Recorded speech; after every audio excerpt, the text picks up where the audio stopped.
The college basketball experience preview and picks episode for Wednesday, November 26th on the Sports Gambling Podcast Network is brought to you by Underdog Fantasy.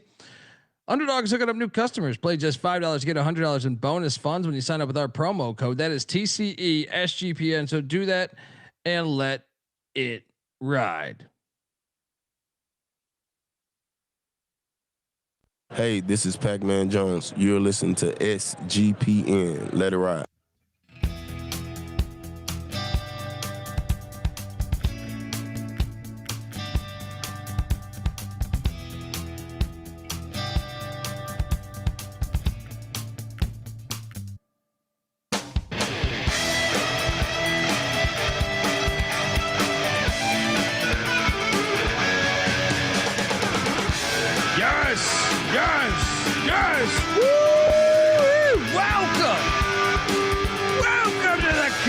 Basketball experience preview and picks episode for Wednesday, November 26th. Folks, get on over here. Welcome. YouTube.com/the college experience. Screaming out your fucking window right now. All right. Do something. Hit that like and subscribe already. We got basketball being played nonstop. It's insane. Shout out to everyone holding it down on the show last night. Wish I could say I listened, but my wife would have killed me on the drive home if I listened to you bozos. But I know you guys were kicking ass. YouTube.com/the college experience. Hit that like and subscribe button. If you're wondering who the hell you're listening to, that's fair.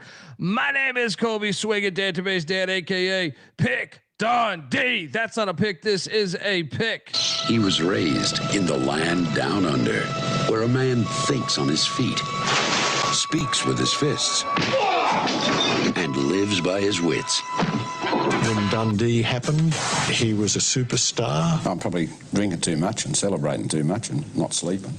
Would have killed a normal man, but no, that's gone. The medical advice I got from that was like being hit by lightning. Pretend it never happened and get on with your life. Oh boy, I had a crazy day today, so I must apologize. We don't have slides for the games tomorrow, but we have slides for the reaction. Just had quite the day of driving a few hours. Then I had a little doctor's appointment for White Tiger. Then I had to build the slides for football and the NFL show. And then I had to record that. Go check out the college football experience. Amazing week of college football this week. Good God. I am joined by my co-host. He is also the host of the college football experience with myself. Give it up for former staffer at Austin Peay with the Governors, South Carolina with the Gamecocks, and West Virginia with the Mountaineers. Ryan McIntyre, aka Moneyline Mac. What's up, man? What's up, man? Long time no talk. Football. Now we on to basketball. Cheers, Feast Week. Mac tonight. Come on, make it Mac tonight. I went a little bit early there, but we're good. We got home. Look, we are also joined by third man in the booth. He is the host of the college baseball experience. Always serving a high heat over there. Give it up for the great Noah Bieniek. How are you, buddy? Doing super well. Third straight day of winning big on Feast Week. I'm enjoying it. There we go. I actually it was one game over 500 today, but I'll take it. As long as you're not in the red. Yeah. All right, let's jump into this, man. I feel like, anything you guys want to address from the top before we start recapping? We'll get into it. The players I think it'll come up as we go. Okay. Yeah, I think the chat's already firing about it. They're talking about my gap tooth? What are they talking about? Oh, okay. Shout out to the chat. And we're going to load these slides right now. We're going to have a good old time. There we go. We started off and I might've missed a slide or two. I can't remember. I know that this shit's really tough when you have these games. I think it was both the Maui games for the late slate, but we're good. Yeah. We covered it at the end. There we go. Stony Brook and Bethune were playing basketball today. Luckily, I did not bet this because I would have. Stony Brook I would have bet the wrong side. Stony Brook took it to Bethune today, paging Dr. Bradley. He still can't be found. Guys, did anyone watch this? Because I'll be honest, I didn't get a chance to watch games until night. I did not watch it. I was score watching. Bad pick by me on the Bethune guys. Bad, tough loss. Bieniek, did you who'd you take? I went to bed about 2 hours before this game tipped off. No, I didn't watch any of this. I was in the same boat. Didn't watch a lot of games until night because you gotta produce the show after you record the show too. That's part of the job that a lot of the viewers or whatever don't know about. So I wish I could watch a lot of the early Feast Week games, but I can't. I mean, you just got. I mean, I was gonna wake up for East Carolina, and then I was like, wait a second, we're fucking terrible. You made the right decision there. Yeah. Towson and Liberty happened first, so I did bet money on this game, and I did lose money on this game because I laid it with the Flamin' Libs. Look, let me just never bet Liberty sports again because Liberty football has cost me so much money. This is my UMass, by the way. For you, you know how UMass has been killing you this year in football and basketball. Flamin' Libs. Did anyone bet this game? I went in on the Towson Tigers. Pat Scarry and company doing a hell of a job. Huge win. Huge wins. Beating Rhode Island, beating Liberty. Now they got UC San Diego tomorrow for the chip. Tyler Tejada. All right, 20 points, 9 boards, 1 assist, 1 steal, 3 blocks. Dog. Yeah, and yesterday it was Dylan Williamson. Those two are massive for Towson. Quite unbelievable there. That's a big win, though. Big win.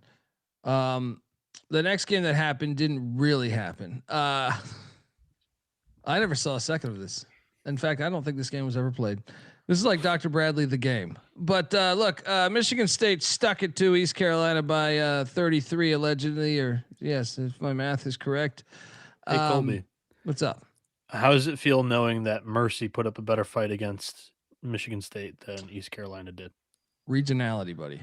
Of course, Mercy would. All right, now we play the Tar Heels in a couple weeks. All right. Yeah, Mercy lost by 28. Only 28. I was originally gonna go to the ECU North Carolina game. Think I might watch the MASH reruns going on TV Land. What happened here, Mac? Did you watch this whole game? Please tell me you didn't. I worked out while I was watching this game. So yeah, this was a dandy. I bet ECU last night plus 22.5. It closed at 19.5. I'm a sharp. We lost by 40. I go, look at the CLV. I gotta go. Oh God, I'm fucked. I'm gonna get train wrecked here. I was looking. So we have the Bonnies on deck, and then we have Eastern Shore, who's been on a little bit of a tear. Although I cashed fading them tonight. ECU, you better get some of these wins because they're terrible. I mean, I expected regression based on last season because some of the best guys left the team. I don't know if I expected this much. I mean, Michigan State. Throw out the Michigan State game. I'm just talking about so far the performance. Yeah. See if you can coach Schwartz. Terrible. Next up, we had Rutgers. You know, I wasn't watching this shit. Notre Dame did beat Rutgers 68-63. Marcus Burton had a big game for them, allegedly. Anyone bet this? I bet Rutgers backdoor cover. All 15 people that were in attendance got to see this great backdoor cover. So shout out to Rutgers. This total was at 143.5. I bet the under and it cruised. I mean, these teams were not scoring 70 against each other. Come on. Hilarious. There we go. Yeah, I mean both. Yeah, that's a good call. Next up we had this dude, guys. I bet San Jose State. This was my worst play of the night, I think. Oh, they got killed. What the fuck was this, man? I stayed away. I didn't bet this game. I just saw. I had this. I was thinking Tulsa would be like smelling themselves a little bit because they've been playing pretty good. Good time to take San Jose State. No, terrible fucking play. Terrible. I apologize to my loyal clientele. If you dial 1-800-PICK-DUNDEE, that was a bad one there. Bieniek, who'd you taking this one? I had Tulsa. Alrighty. I mean, they've been looking good, man. I am I think me and you were kind of in agreement on like kind of high on Tulsa after watching them a couple of. I just thought in the preseason I picked them 5th or 6th in the American. Like it for whatever reason, I just thought the American was down this year, and the transfer portal class could have been all right for Tulsa. It's been pretty good so far. But yeah, like watching them, they haven't looked too bad. No, I mean I've watched them a couple times, man. I was on them in the K-State game. Who did we cash on them with early in the year? It was out east in like Maryland. It was a neutral site game. Rhode Island. Yeah, Rhode Island. yeah, They murdered them. They so I caught them like I think I caught 3 games because I watched the Oral Roberts game too. I just thought it would be like, okay, they're getting a lot of value right now. San Jose, I didn't expect San Jose to win the game. I just thought they would stay in the game. But good God, that was bad. Next up, Nick's saying that San Jose State's still out to his starters for them. So see, good information there to monitor. I also bet Greensboro here against Delaware. Fucking bums. I thought they were gonna get a couple wins back to back, but no. Delaware wins by 13. What is this Delaware team? I watched them lose to a D2 team. Like 2 weeks ago. Now I feel like they're beating these teams. I've had a hard time gauging Delaware this season. Mac, what'd you do in this one? I took Greensboro. I bet Greensboro. I thought they could put two in a row together. I thought they were chippy the last couple games. They won one to continue the momentum. Nope. They suck. Yeah. There's a couple teams I need to cut off my list here. I mean, I had a fire night the night before, by the way. I don't know if you guys touted my shit or not. Yeah, we all killed it 2 nights ago. Yeah. Today was kind of a push night. Yeah. Bieniek, who'd you take in this one? I had Greensboro, and for the night I was 12-6. There you go. No, this is pump the brakes. He was still on fire there. Next up, we had the Jacksonville Dolphins taking on Pacific. Pacific stuck it to these Dolphins. Dolphins only scored 53 points. Dave Smart's cooking in year 2. He is. That is true. That is true. They are 5-2. They've won 4 out of 5. They got good trip. This line come out late. Maybe I didn't even pick this game. I feel like it wasn't on Tally site. Okay, it wasn't on Tally site. I was heckling those guys all morning to get the shit up for a couple of these games. And then we had a bloodbath in Hackensack as Commerce stuck it to these Black Knights. I thought about betting Commerce too, man. This is like Army's so bad. Army is so bad. How the fuck you lose by 20 to fucking Commerce? Capper said it yesterday, and I think it's going to be true. Army's one of the 10 worst programs in the country this year. I know Capper was so confident, so I just was a dick and lock battled him here. He had his fight. I was like, "Nah, fuck you. I'll give me Army." Yeah, I hesitated on this bet. Like I thought about it. I was like, should I? And then I didn't do it, and I'm kicking myself for it. I think Army had a double-digit lead. Now it's 13-6. Never mind. Then we had Iowa State and Creighton in the bullshit matchups, but Iowa State drove Creighton by 18. Mac, did you bet this game? I ate shit, man. Another one I got great CLV on 9 points. It closed around 6.5 because Lipsy was out. He did not play. But Iowa State is Iowa State's they're wagging, man, in November and December. And how about Lipsy's backup? Killian Torrey dropped 20. Yeah, I like that kid. The freshman, he's the next team in Lipsy. And Cyclone fans, good job. 2-0. You beat Rick Pitino, you beat Greg McDermott, and you don't even get a shot at the money in this fucking bullshit ass tournament. What a joke. Yeah, I mean, so wait, but they won by 18 today. Yeah, they only won by 1 yesterday. So their score differential is like 19th, and they finished 5th. Yeah, see, this is why the tournament's trash. This is why I haven't tuned in. It's like this. I agree with you guys. That's the worst part about the tournament.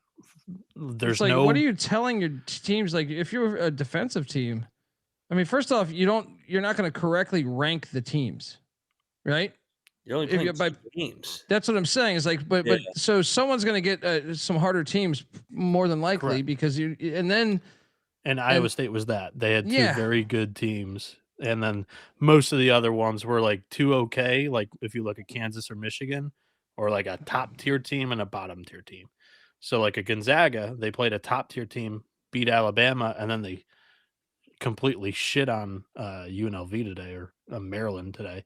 Yeah. And yeah, they ran up their scores. Yeah, I mean this whole thing is garbage. Like I don't. We had teams trying to fucking run up the score today in the last minute. Like instead of dribbling the shit out, the game's over. We had that yesterday too. You had Kansas chucking up 4 threes at the end of the game just so that they could get the point differential. It's literally the dumbest shit I've ever seen. It's Mickey Mouse AAU bullshit. This event fucking sucks. Yeah, Grips. So you win all your games, you do not get to move on because it's about score. This is ridiculous. It is I can't believe it crept into the fucking sport. It's disappointing because the face of Players Era, the Seth Berger guy, did a press conference with media to announce like matchups and whatnot, and doubled down on his defense of the tournament format. It's completely like tone deaf.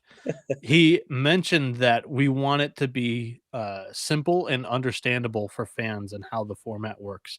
You know what is simple and understandable? Bracket. A motherfucking bracket. Put a bracket up between these teams, and then you have good marketability because then people can have these bracket challenges or whatever, and they're able to kind of predict the upcoming matchups instead of having no clue of how this is going to work. Your average fan that you're trying to bring in with this tournament has no idea what your tiebreakers are. Why have tiebreakers in the first place? Have them in a bracket. Do it like a 8-team bracket where the losers move on to the left side of the bracket, the winners move on to the right. It's very simple and understandable for the average fan. It's worked forever for Maui for 30 years, and I don't know how these idiots who have run this tournament. It's a damn shame because bringing in the teams that you brought in, you would think, hey, this would be awesome, but I didn't really get educated on this until the night before when you were telling me about this, and I was like, what the fuck is this? It's like I know they're saying NBA Cup shit, but to me it's like European soccer or something with your points, like what? Like it gets worse. And I want to pile on because they deserve to be piled on. And so does the national media with the way that they just blindly were lecturing and tweeting at everybody all day. This is a great event. What you're watching on TV is not reality. This is a great event. This is a great atmosphere. No, motherfucker, I'm watching the game. This shit sucks. And for the fan bases, they did not know who they were playing tomorrow. The game started here in 10 hours. They did not know their opponent till 2 hours ago. This is what like an AAU fucking soccer tournament. Literally. This is what I was going to bring up for you, Mac. You're the former coach on this podcast. You bring the credibility here. Imagine being a video coordinator or a scout guy on a coaching staff, and you have no idea like who's even in the pool of teams that are the possibility. Like you used to be able to go into these MTEs and tournaments where there was 8 teams. The first guy would have just the first team, your play-in game. Then the next guy would have the next 2, and then the next guy would have the possible 4, and you would have weeks to prepare on some of these teams. Mac, can you detail kind of like how tough a job is it to prep for a team on 2 hours of like notice the night before, and then like you wake up on a normal day, and then you have like 4 hours to prep for the game with all the kids? Well, yeah, that's when it's already hard enough when you know your opponent. Now you don't know your opponent. They're like, you're not watching film on how many teams are in this event? 17? 18. That's physically impossible to scout 17 teams at once at a high level. So, like, you throw out the scouting report. There's no scouting report tomorrow. This is just, like I said, this is a Mickey Mouse TMZ money grab tournament. And the fact that they're doubling down is a clown show. And and the national media, it is what it is. We know they're in bed with this tournament. It's America. They can tweet about what they want. They can back whoever they want. It is what it is. I don't really care. But don't lecture everybody and say that this is a great event. Everybody has eyeballs. And when everybody's aligned on the same side and they're lecturing you how great something is, it's usually not. It's usually not. I don't need someone to tell me what's good and what's bad. Exactly. You know what I mean? The events could tell you that the event's good. If you got to tell me how great it is and what you're seeing is wrong, nah. I wasn't born yesterday. Here's my picks, and I think it's really easy. I'm pitching 2 fixes. One, you give us a damn bracket. You don't do all this pool play bullshit. And this wasn't even pool play this year because there was 18 teams and you had to include tiebreakers and stuff. Just eliminate all of that complicatedness because that makes it confusing for the average fan. Introduce a bracket. It makes it easy. You can market it very well with challenges and people can have some fun with that. And the second thing I would do is I would find smaller gyms. I would not have them in these big ass arenas. Thanks for saying that because I was just about to go into that from going. It just smells like corporate trash, and like everybody will always mention Maui, and you look at these Maui games, and the environment's incredible. And yes, I know that gym's only 2,500 seats, so you go out and find a similar gym. Use UNLV gym right down the road. There's only 10,000 seats in that thing or even less. Why are we using a WNBA arena and like the biggest like boxing arena in Las Vegas? Find yourself a gym that you know you can fill. Stop selling daytime, like full day packages, because then that will like decrease the amount of fans inside the stadium because you have 6 fan bases, 8 fan bases buying tickets for that session. Now you have 6 groups of fans that aren't going to this one great game that includes 2 teams. Sell them individually. That way fans that are going to the games are fans of their team. Use smaller arenas. I think those 2 simple things fixes the entire thing because they have some great teams in this event. There are some great games in the event, but it's not a good TV product. It's not. All right, and I know they're going to say, look at the teams and the quality of competition. The fact that I had Houston and Tennessee on mute today, and like I was half-assed watching that game, tells you everything. If that was a normal game, I would have not missed a play. I would have sat my ass down right on that couch for 2 hours locked in. I half-assed was watching all these games all week, only because I know we have a show. We have to give out picks. If I had it my way, I wouldn't have watched any of these games because I think you're better than me because yesterday, I mean, granted, I wasn't in my studio. I was at a different house, but I had 2 screens, and I'm sitting there like, no, fuck you. I'm not watching that shit. Give me Chaminade and Washington State, and give me whatever. Yes. All night I was watching Maui, and then I was watching just some of the other I think some of the ones in Florida, right? And but I did that on purpose. I was like, I don't want to watch. I don't want to subscribe to this corporate bullshit. Like to me, I saw, I didn't watch the games, but I saw people on Twitter showing the crowd turnout, which made me fucking laugh. But yeah, I mean, having some setup like that, I'd be more open to jumping in to watching this if you just had. It doesn't even make sense, guys. Like the preaching the offense thing. There's great teams. First off, you're never going to get the matchups completely right because you don't know the top fucking 20 teams in a pecking order. Then to do this to me, like, is rewarding offense when defense to me should be like, I don't know why Houston would agree to this or some of these other schools where you would, yeah. Well, it's like you're a defensive. That's how you win and you win ugly. Right. So you're basically saying fuck you to that team. That team. I mean, Iowa State actually won by 18, but I'm still saying like more often than not, we've watched these games for years. The better example is Houston, Tennessee, and you pit them against each other. Yeah. So it was like you immediately were telling both of those teams you have no shot of getting the championship because we're going to value offense. Who was ever asking for that system? And I know a lot of people actually probably won't agree with me. Why do we have to pay the players in a midseason tournament? They're getting paid out of their ass already with their NIL before the season. Why do we need an in-season tournament to pay them more?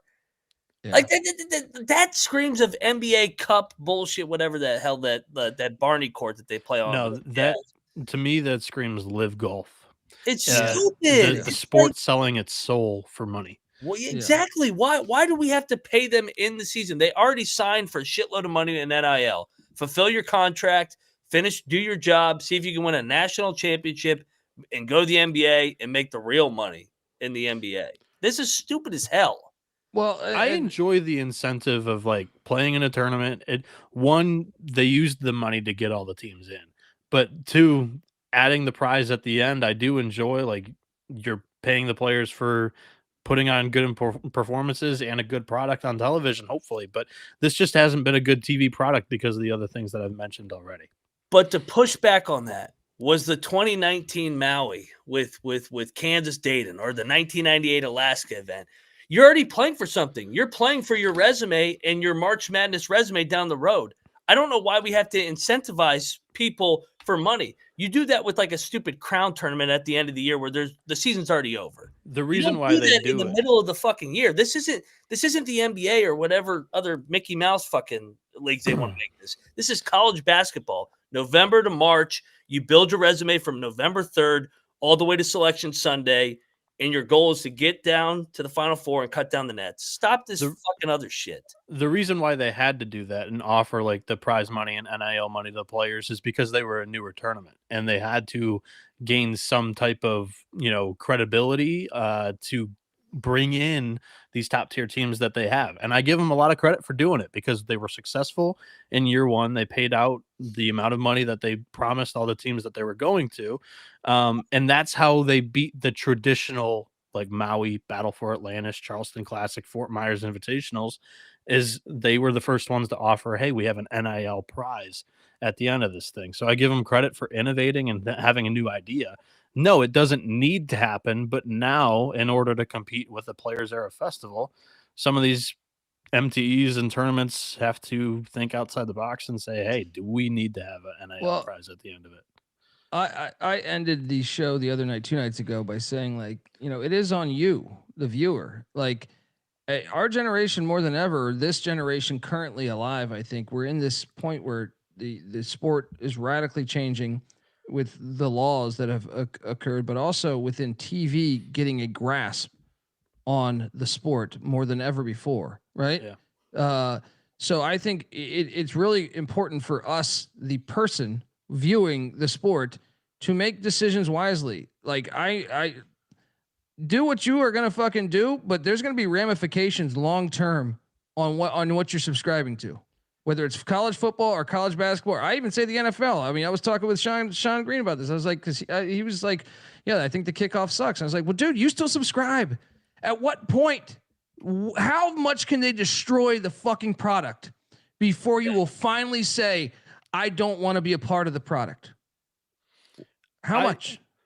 Real quick, Colby, unplug your mic and plug it back in. It was a little staticky and disconnecting a couple of times. I will say it doesn't get to that point. I will say I see through the corporate bullshit, but also I'm a fan of watching high level college basketball, and I think this is a good thing that they're getting these teams in guaranteed matchups against the top tier programs.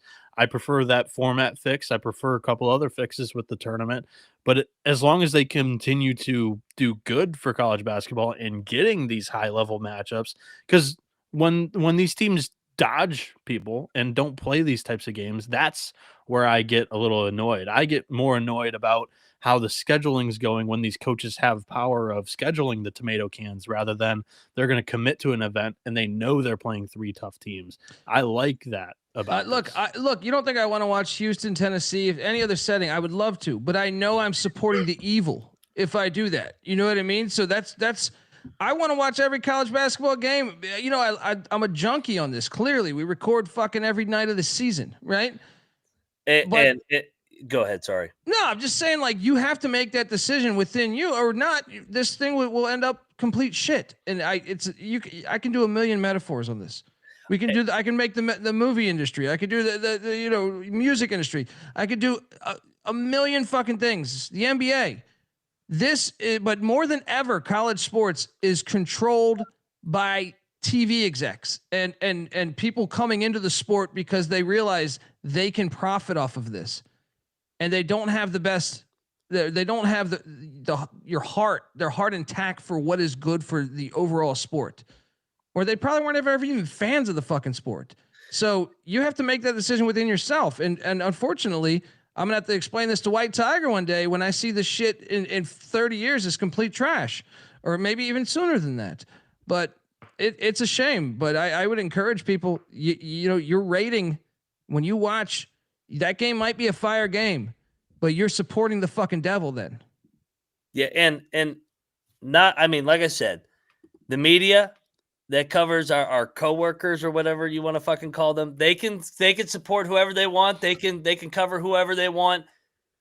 But they were the same crowd a couple weeks ago saying, we need more home and home games. We need more games on home campuses.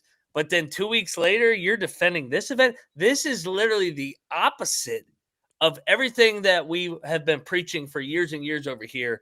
More home games, more tradition, more tradition. It's also the same crowd that is super anti-court storming. So once again, if all the national media is on the same side, I'm not saying they're getting a kickback. I'm not saying they're getting money to promote, but just be aware as the fan watching. Watch what you put on and what you subscribe to. To your point, because when everybody's on the same side lecturing you how great something is, none of us were born yesterday. The other side is the truth.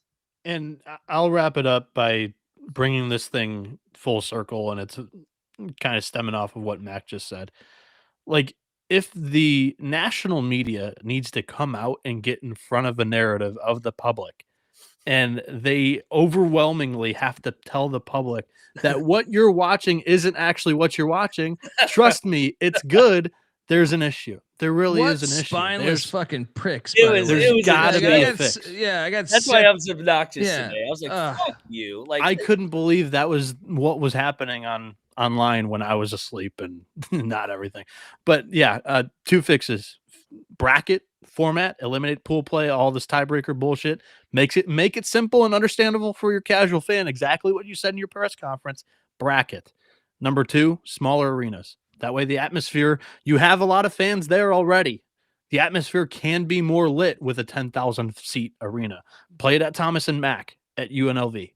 And then find another arena. I don't know the Las Vegas area enough, but there are plenty of live entertainment areas to play college basketball. People are playing goddamn college basketball games in ballrooms. Figure it out. Colby, it's good that you weren't on Twitter today, because I'm not going to call anybody out individually. You can go find them, but I don't think these guys are bad guys. They're just spineless and they're cowards. There was somebody that said, I've never seen so many people care about the atmosphere and the environment of what they're watching on TV. I was like, what? Yeah. I was like, bro, if we want to watch something that just looks boring and corporate, we would turn on the NBA. And you saying that the atmosphere and the environment don't matter in college basketball? That is college basketball. A tradition. That is college basketball. What are we talking about, man? And I'm with Mac here too. I know people, and I consider myself friends with people that are in Las Vegas covering this tournament that are smaller, have smaller followings compared to other national media members working for these big time media companies. And they're saying the same things as the other big J's. And it's just like, I don't agree. And, I've texted one of my buddies out there. I was like, I like the idea. I think it needs to be fixed. Groupthink. Watch out for groupthink. It's always wrong. Just know that your fucking decision to watch whatever game you want has ramifications. And we bring this thing all the way back to say Iowa State goes 2-0 and they do not get into the top 4 money games because of tiebreakers. So shout out to the Cardinals or Cyclones. Sorry, not Cardinals. The Redbird on this slide. What a crush. Cyclones go 2-0 against Rick Pitino and St. John's and Creighton and don't play for money. That's absurd. Yeah. Ridiculous. Absolutely ridiculous. 2-0 team. It's always Iowa State that gets screwed, isn't it, Colby? Football, they get 3 straight road games. BYU too. Yeah, I just love that. Hey, we're going to put you on the road 3 straight weeks. Well, no one else has done this in 15 years. No. We're going to put you on the road 3 straight weeks. Always just fucking over be you. Shout out to the chat. I think we have a chat and fans of the sport that share the common thing that we talk about. But I also fear that we're in the minority also. Oh yeah, on the media side for sure. Yeah. Okay. Hey, that's not a bad side to be on. That means you're on the right side. Pendulum will swing back eventually. Yeah. Fuck it up. Yeah. I mean, this shit was built. Part of the thing, man, just going to college hoops games. I was thinking about it the other day. All the college hoops and college football venues I've been to throughout my life. And I was just like, man, this is such a great thing that we have. Right. And to potentially jeopardize all this is it's criminal. But hey, there's D2. I have friends that have always said, hey, you can go down, and maybe that's eventually where we'll be. Who the fuck knows? But your decisions to watch shit has major ramifications. Unfortunately, people are in charge of the sport that don't have the best interest of the sport there for you. And I'll tell you what, our show every night does better numbers than some of blows the doors off of some of these other ones that were getting in line today to back this little event. So yeah, we're gonna keep fighting the good fight. We ain't going away, man. I'm not backing down. I know you're not backing down on this bullshit. Just I'm not even in it. I'm not even in it for the numbers fight. I do it for the love of the game. I mean, like, we all are, staying up till 4 a.m. to talk about this goddamn sport. Like, yeah, there shouldn't be any questions about this group. Yeah, I mean, yeah, exactly. Well said. And yeah, I know they're coming for the four quarters too, man. I mean, they're coming for everything. They're coming for everything. But that's why I think this generation, like, whether it's football, whether it's basketball, I think it's actually the most important for the future of what we grew up with. I mean, for years, decades, century, you could even argue, there was change, but not this much radical change all at once. So it'll be interesting to see where it happens, or where it goes. Rhode Island played Vermont, and I'll tell you where it went here. It went to the Catamounts, getting its ass whooped. Dude, 60. It just dawned on me that I opened up the day absolutely fucking horrible. I know I actually bounced back a little bit, but if I'm going chronologically by the app I'm using right now in the slides, I did pretty terrible to start things off here because I did bet Vermont. anyone else bet Vermont? Yeah, it was a quadruple lock. Cap was on the show last night. If you just laid chalk in the afternoon window, you feasted because all the dogs were fucking had fleas and got their ass whipped. I think I started the day like 2-9. I ended up going one game over 500, but it was a horrible start to the day because all the dogs just fucking petered out. Yeah. Is Rhode Island decent this year? We were talking team. Tulsa before, but it was. I don't love URI, but they've been a really weird team to get a read on. Yeah. Interesting result there. This game I did bet in the Pussy Pack. This was first cashing there as the Pussy Pack take down Boise 81-70 on the island. Playing, what was it, 6.5? I think it was 7, something like that. Didn't watch any of this. Unfortunately, I was driving. So what the hell happened here? And was surprised about it. Obviously, lost money on NC State the night before, so I had to go back to it. So yeah. Your thoughts on what happened here, Mac? Yeah, I went in on Will Wade. Bounce back spot. They kind of were just up 10 the entire game. They trailed a little bit in the first half, but I think their athletes just wore out Boise. Got more stuff at the rim. I feel like NC State could have been able to open that up a little bit more if they weren't in foul trouble. They had a few guys in foul trouble today. Yeah. Man, I'm still taken back by the Seton Hall thing, but yeah. Cashed here. We had Viva the Revolution in Cancun as Samford took down Georgia State. I did. I went in on Georgia State. Oh my God. I went in. I was like, what is this? They gotta get this. Lock battle win then. Yeah. Oh man. Well, I just thought it didn't make any sense. So I was like, I gotta go in on the games that don't make sense on. Yeah. And I ate shit here. Samford, nice call, Bieniek. What happened here? Thank you. I don't know, but we've got to speed it up. We're only Georgia 12 State games with 120 to go. Let's go. 120 games. Well, we need to skip that shit in Vegas. Like this one? Okay. Next. Yeah. Okay, Kansas do you guys want to talk about this? Kansas had a nice showing out there in Vegas.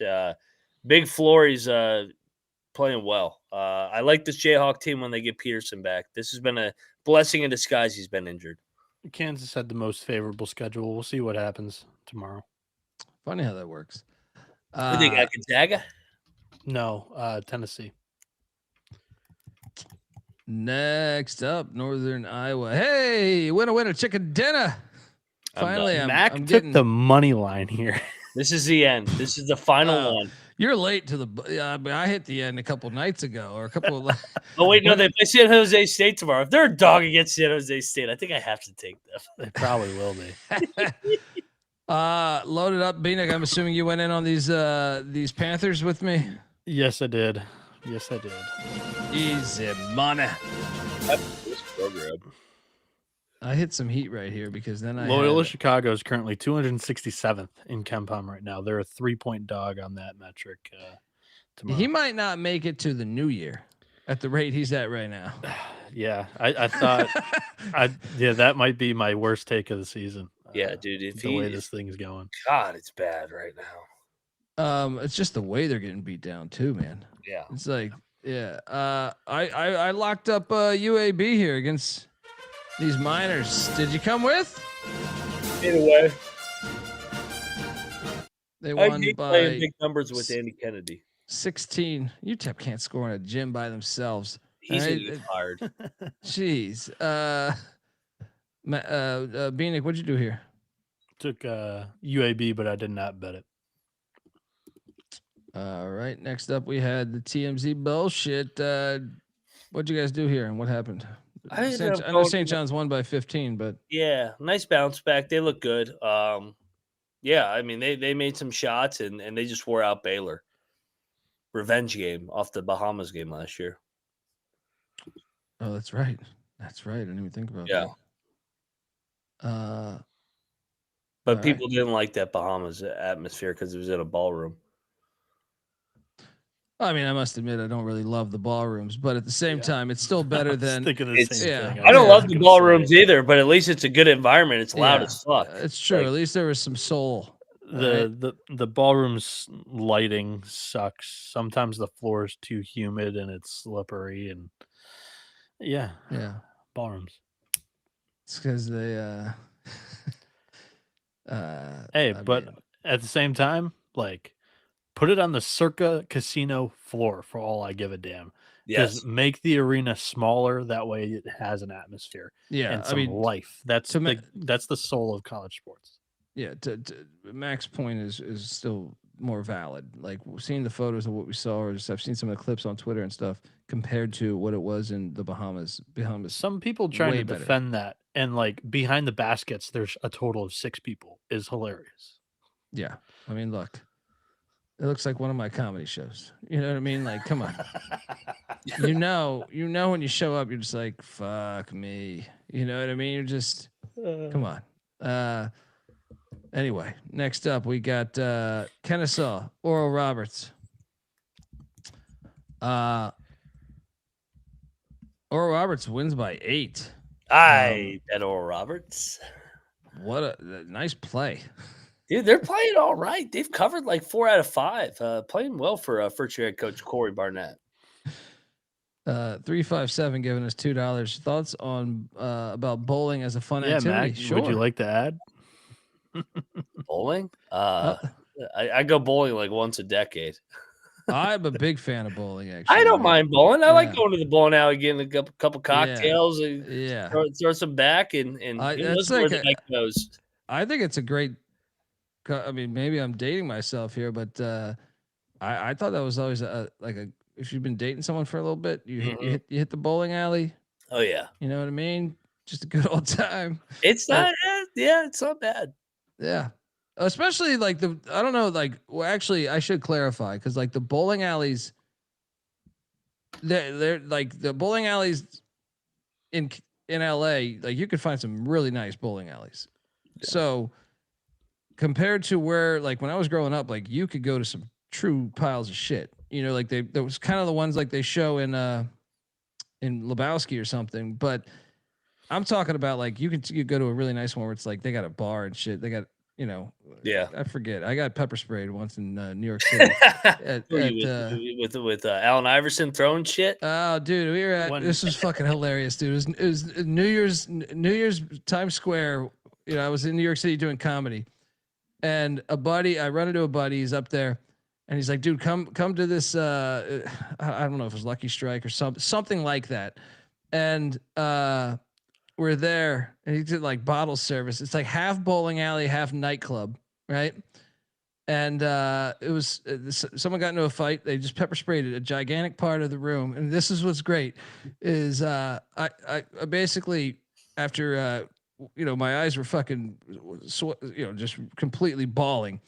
I go, me and him are pretty fucked up. We've been drinking for like 10 hours and like complaining about, hey, you guys got to pay for all my fucking drinks or pay for all our drinks. You guys pepper sprayed us, right? I got a lawsuit going. I've already talked to my lawyer. These fucking idiots are like, you talk to your lawyer on New Year's Eve, right? But I'm selling all this. I'm telling them all this shit. Like, you got to pay for our drinks. You can't just pepper spray a fucking crowd of people. Look at my fucking eyes, right? Well, they're like, all right, we'll wipe out. All the drinks are free. But of course, we were pretty fucked up. And I was like, yeah, we got a loss. I was making sense. It's like, yeah, what about our food? Comp our whole fucking food. It's like a party of like 15 people. Yeah. Well, they told me to go get fucked, and they called security, and I got kicked out. And I was eating at a McDonald's in like 5 seconds. Like 5 seconds after that, I was eating a Big Mac at a McDonald's, just piss drunk. Fun times. Shout New out York City. to 357 for once again successfully becoming the number one source of getting us off track on the show. Bowling on a college basketball slate with 50 more games to recap and 62 games to pick tomorrow. What was your you like bowling though, Bieniek, right? I don't do it a ton. When I go bowling, I prefer the ones with radar guns. That way I can sling it as fast as I can down the line or down the lane. Yeah, radar guns. I'll get it up to like 12 miles an hour. It's a great pregame spot. Great pregame spot to lead to something later that night. Yeah, there's a huge snowstorm tomorrow, and I got to get my snowblower fixed, and we're going to be up until 8 a.m. today, and the snowblower store closes at 4. The snowblower store. Yeah, like the mechanic that I got to. Oh, you're going to get snowed in blizzard? Oh. There we go. It's going to be a white Thanksgiving, boys. There you go. The best part about it is 80% What are you watching, Ivy League basketball? 80% chance of precipitation on Saturday. The temperature is supposed to be around 30 degrees. So snow for the game. Those Ohio State pussies don't know what's coming. Oh, yeah. Now we're talking. We're talking. Cut that roof. You get a pair of scissors. Go to Ford Field and start cutting that bullshit. Anyway, shout out to Oral Roberts. And yes, look, I've been pepper sprayed a few, but it wasn't directly trying to pepper spray me. They just decided to unload on everybody. McNeese, Middle Tennessee. McNeese won by 10. I bet Middle Tennessee and lost here. 3-0 with 3 double-digit wins and a they very good field. Yeah, I mean, I didn't watch the game, so I'm lying to you to a certain extent, but I'm very impressed by the results. How about that? Yeah, and they were down double digits here too, so they had to fight back here, down double digits midway through the second half, and a nice 3-0 weekend for Armstrong and company. McNeese is loaded once again. Impressive. Next up, Seton Hall and USC did battle. This is a rigged game. Yeah, this one needs to be talked about. Okay, tell me what happened here. Floor is yours. Yeah, the free throw discrepancy. USC shoots 20 more free throws. It's crazy. They get every fucking call down the stretch. A Bladen ball goes out of bounds off the USC fucking guy out of bounds. They go, nope, USC ball. It was the wrong call, and Seton Hall didn't have a timeout or a challenge. Yeah, this fucking challenge NBA shit that they're also shoving down our throats. And Seton Hall, I mean, they had a 13-point lead, but I felt like the game got away from them because USC just got to the foul line. Seton Hall should be in the championship tomorrow. They got fucked. For what it's worth, I do like the challenge, the NBA bullshit there. It does make the end of the games go a little bit faster. They're not at the monitor after every whistle. I haven't been able to fully track. I've seen it call, and I've seen a few. I haven't been able to. I want to wait for my take on that for like another couple months, but because I've seen it I've be been beneficial satisfied through 1 month. Yeah. Anyway, next up we got UC San Diego and Bradley. San Diego, man. Yeah, well, this is another one that I was surprised the outcome. I almost pulled the trigger on Bradley. Did you guys bet this? UC San Diego. I bet Bradley, man. I was close to betting Bradley, man. I didn't do it, but I was close. Yeah. I keep trying to fade fucking UC San Diego off the dream season, but Allard's first year head coach is continuing what Olin already had it going, and I mean that's a good win over a good program. Shout out to the Tritons.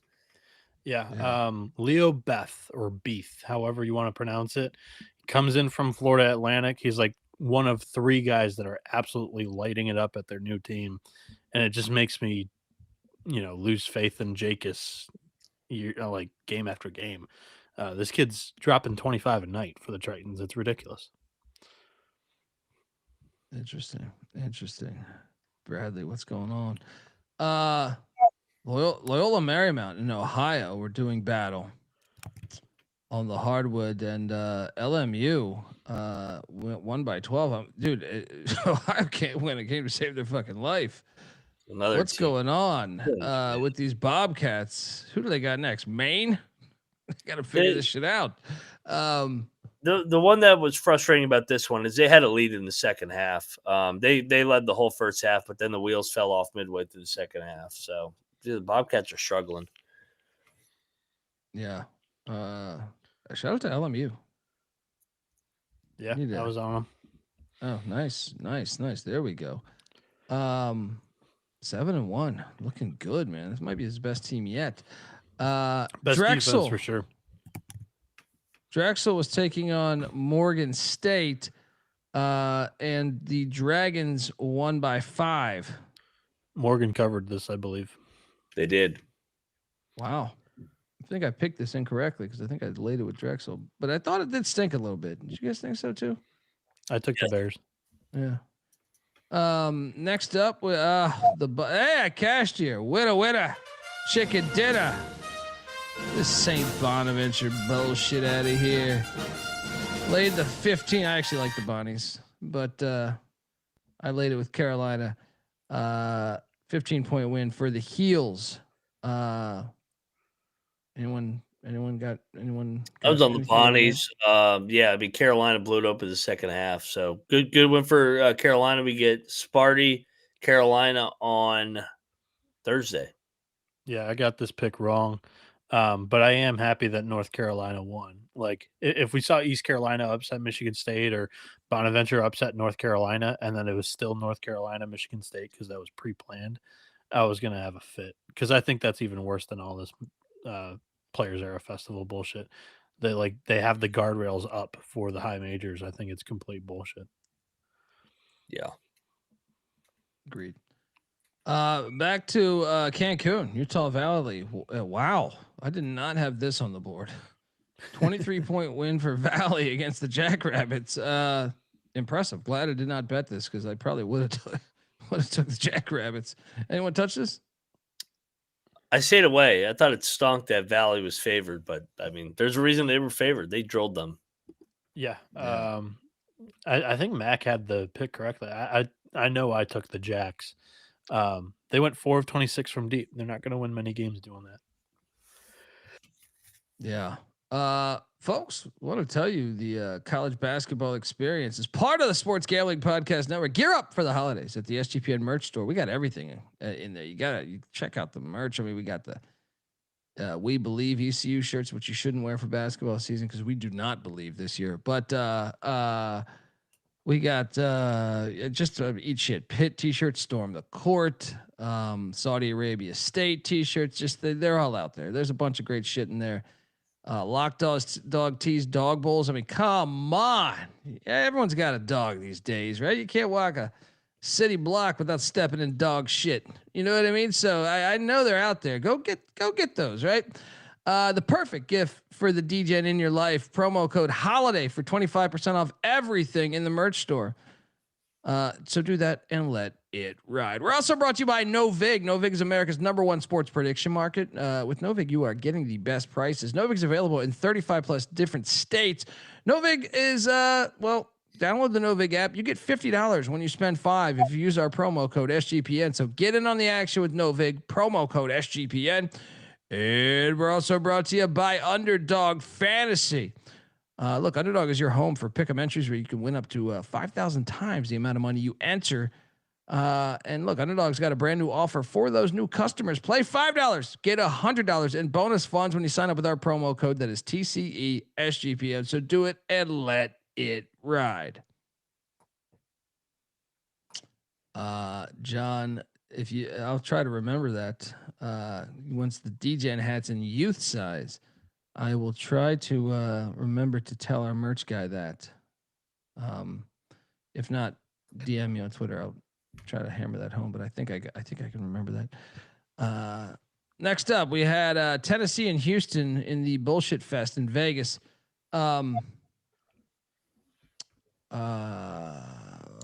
Fantastic game.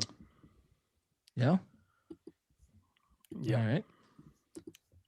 Good win for the Vols, man. Revenge. They were down double digits midway through the first half. They got to get a nice win. Houston needed a loss, man. They needed to get humbled. They've been playing with fire. I think it's hilarious that like both of the freshmen for these teams that are like highly built up entering this matchup, they're like both baby-faced assassins. You look at Ament and Kingston Flemings, and I was getting a crack up out of it. Ament was in foul trouble for most of the first half of this one. Flemings was going off. Tennessee, Barnes, hell of an adjustment. He put Bishop Boswell on Flemings, and he basically shut him down in the second half there. It was evident, like when he was on and off the floor, Flemings was having good moments and not so good moments. Jacoby Gillespie adds like a huge scoring element to this Tennessee team that they haven't had at the point guard position the last couple of years. I think that's huge for the Volunteers. Not panicking on Houston, however. Chris Sanak, one of their other highly built up freshmen, didn't do anything in this matchup. Also fouled out. Like that's a guy that they desperately need in the front court to kind of, be that. JoJo Tugler is a great defensive player. I'm not saying that Sanak has to be the Juwan Roberts, but he's got to be able to supplement what Tugler does in the front court as well. Because Sanak was just not as good all around in this game. There we go. The Saudi Arabia state shirts people are asking about. Those are, they were broke. Florida State was broke, and they were exploring options in Saudi Arabia. And then guess what? They weren't broke. They went out and got out of. So, it picked up a lot of steam online. On the show last night, Colby, we gave out Tennessee money line. Oh, there we go. Rick Barnes, baby. Rick Barnes in November. Yeah. So, guys, I bet Mount St. Mary's. Oh, they lost by athletes in space, Colby. Come on. They lost by 53. That one's tough. I got one coming up later too, so I give you shit, but you can give me shit right back. I'd make the same bet tomorrow because Ohio they play with their food with a bunch of mid majors. So I agree with you, and the one that I'm gonna have in like 2 slides or whatever. Bad play, but San Diego and Cal Baptist did battle. Cal Baptist, dude, I almost pulled the trigger on Baptist. I was like, they're gonna fuck up Lavin, but I didn't pull the trigger. They won by 15. Anyone bet this? Yeah, I bet fucking Lavin, and he had a fucking 9-point lead midway through the second half, and he lost by 15. How is that even possible? I mean, what the fuck? They led for 30 minutes and they got blown out. Yeah. I mean, what a joke. That's tough. That's tough. William and Mary was taking on Abilene Christian. Is this the one you're referring to, Bieniek? Oh, no, actually, no. Mac was on Abilene Christian here. I was on William and Mary. This is a 34-point win by William and Mary. What? Crazy. Against Abilene? I didn't think that was possible. I didn't even think that was possible. Shout out to the tribe for getting that dub there. We then had Tennessee State and UNC Asheville going at it. Tennessee State I'm winning this, which is a little surprising to me. You guys surprised by this outcome? Yeah, I am because Tennessee State kind of sucked. But yeah, big win for Nolan Smith. Bieniek? Didn't catch any of this, unfortunately. Gotcha. I think I picked the Tigers though. Here's the one I was talking about. Campbell, Wake Forest. I don't blame you. I picked Campbell, but I didn't. Dude, I called for the money line here. They lost by 50. How the fuck did they lose by 50? Shout out to Colby too, using the Deke baseball logo here. There we go. I love that logo. Yeah, I mean, so sometimes this is a beatdown. I thought it was a nice spot. Wake off the buzzer beater in the Bahamas, coming back to play Campbell. Like Campbell's been competitive this year. This is a hell of a win for the Deeks, because this is typically when Forbes stumbles. It's like they have a big win or two, they build some momentum, and then they just fall flat on their face. So hat tip. Net manipulation here. Yeah, Mac sure. Calling out net manipulation. Come on. We had, I know that says Cal Bakersfield because I'm a moron, but Old Dominion took on Villanova, and I did bet ODU plus 20.5 points. Finally, and I cashed. Winner. Needed this, man. Today I was itching and clawing, trying to get a grasp of the slate. What was this? Did we backdoor this, or was this actually a 4-point game at halftime? Yeah, let's go. Yeah, they covered the whole way, I think. Yeah, largest lead 16, easy cover. Yeah, I stayed off ODU here, and I believe that is the reason why they covered and were competing, because I've bet on them, or at least picked them in every game so far, I think. Fantastic stuff there. Next up, we had Coppin State and Ryder. Coppin State won by 3. Shout out to Larry Stewart. Let's go. Didn't bet this because I'm a fucking sane person. Boston and Penn State was doing battle. BU lost by 9 to Penn State. Good cover. Yeah, there we go. I was debating on betting Penn State, but I held off. Yeah. Shout out to that. And then we had Chicago State lose by 13 to IPFW. IPFW played. The line was 12.5, which is hilarious. But what'd you say? They played with their foot in this game. They pulled away late, but they were losing in the second half. One of my better plays of the night was right here, guys, as I took Saudi Arabia State against this phony Cal Bakersfield bullshit. And they won by 40. 40. Tell me you guys jumped on this action. Where were like 24.5 or something, 25. Easy cash. Tell me, don't tell me you took Bakersfield. Don't tell me you took fucking Bakersfield. Okay. I laid it, I just didn't bet it. Same. Next up, well, I did bet NC Central. This fucking Central team. They're like Liberty to me too. This was groupthink last night on Upstate. I think if you were on the show with us, you probably would have taken them. Shout out to Upstate because they've been a darling of mine over the years too. But Lehigh, Marist drilled Lehigh. Wow, 23-point win. Anyone bet this? No. Okay, no. Let's keep this train going. Good win, Maris. Alarming took down Houston Christian by 5. Anybody? Yeah, I bet Houston Christian. They had an 8-point lead with 12 minutes left. They sold. Bellarmine, fucking 2 in a row. There we go. Tough look for Dottie or Doty. Omaha and JMU were doing battle. JMU won by 11. This is one that in hindsight, I think I should have thrown more money on. This wasn't close. Yeah, I mean, I locked this. I hit this, but I felt pretty fucking good about it. I just wish I would have thrown more money on it. I thought it was one of the better mid-major games of the day. I had it on one of my screens for the first half, and it was non-competitive. So shout out to JMU. They've done a nice job here. Winners of 3 in a row. They got Mason on Saturday. Let's go. Great game. Hell yeah. Great game. Yeah. Jerry. Next up, we had Wright State and Stetson. Wright State and Stetson, and the Wright State won by 17. Stetson's fucking terrible, huh? Yep. Anyone? Yep. Right. No. Shout out to Eric, Eric in the chat. Eric Hampson. Let me talk to Hampson. Appreciate you, brother. Next up, we had Hampton. Oh, this was a smash. Tell me you guys went with me here. This Hampton? one smelled so bad. I went in on Hampton, dude. Yeah. I was like, no way Eastern Shore keeps this up. You bet this Cashed. match? Yeah, I ended up betting it. Okay, so you lacked it after the show? Yeah.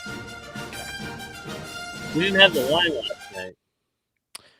That's true. Yeah, it was 1 on Ken Palm, though, and I was like, that smells. Yeah. I cashed right here as well as I took the Aqueduct plus the points. We got home. CF. Good win. Yeah, good win. I mean, was this close at all, or did I backdoor this one? Not all high majors pull out wins against Quinnipiac. Yeah, Quinnipiac's the greatest team ever. No, Quinnipiac had a fucking 10-point lead in the second half. There we go. I also went in on Florida Gulf Coast. I locked up a 15-point win in overtime. How's that happen? How's that possible? Was there like 7 technical fouls? I saw that score and I was like, thank God I was not on Rice. Oh my God. Hey dude, I bet Florida Gulf Coast, but I sat there and I was just like, huh? I knew, I just suspected bullshit had to happen for me to hit this.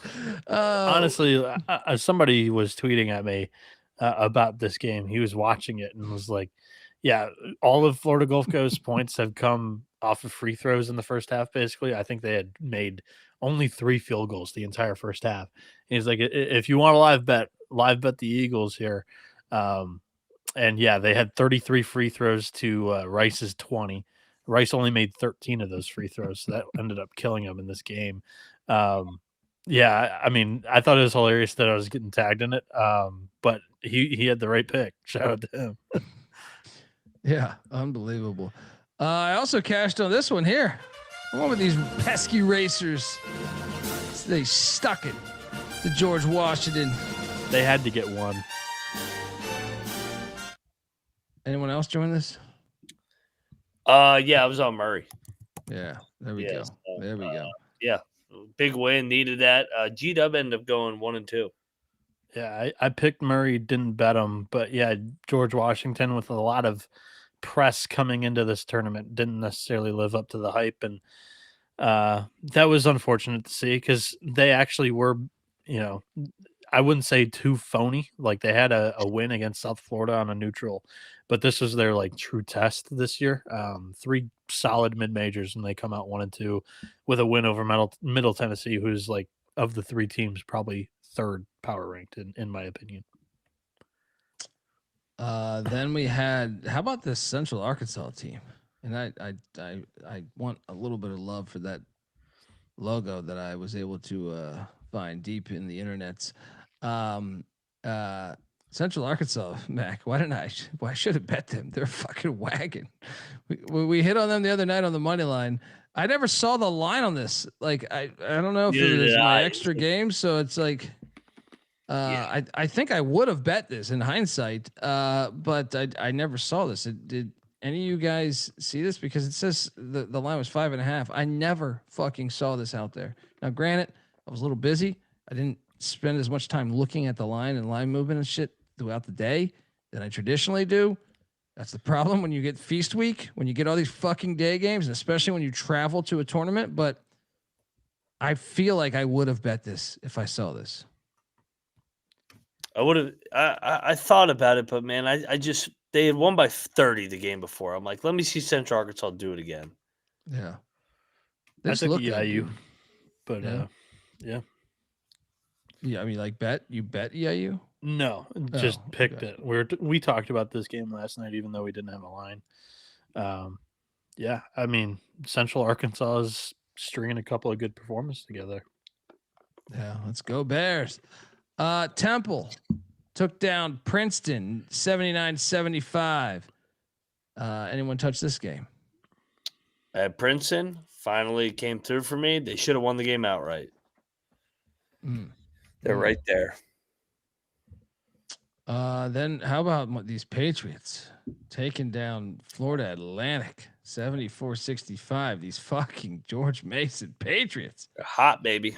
I bet Mason. That JMU game is going to be fucking fantastic. This Saturday? Yeah, they fucking put it at 2:00 God. on Saturday. It's like, couldn't do 1 week later.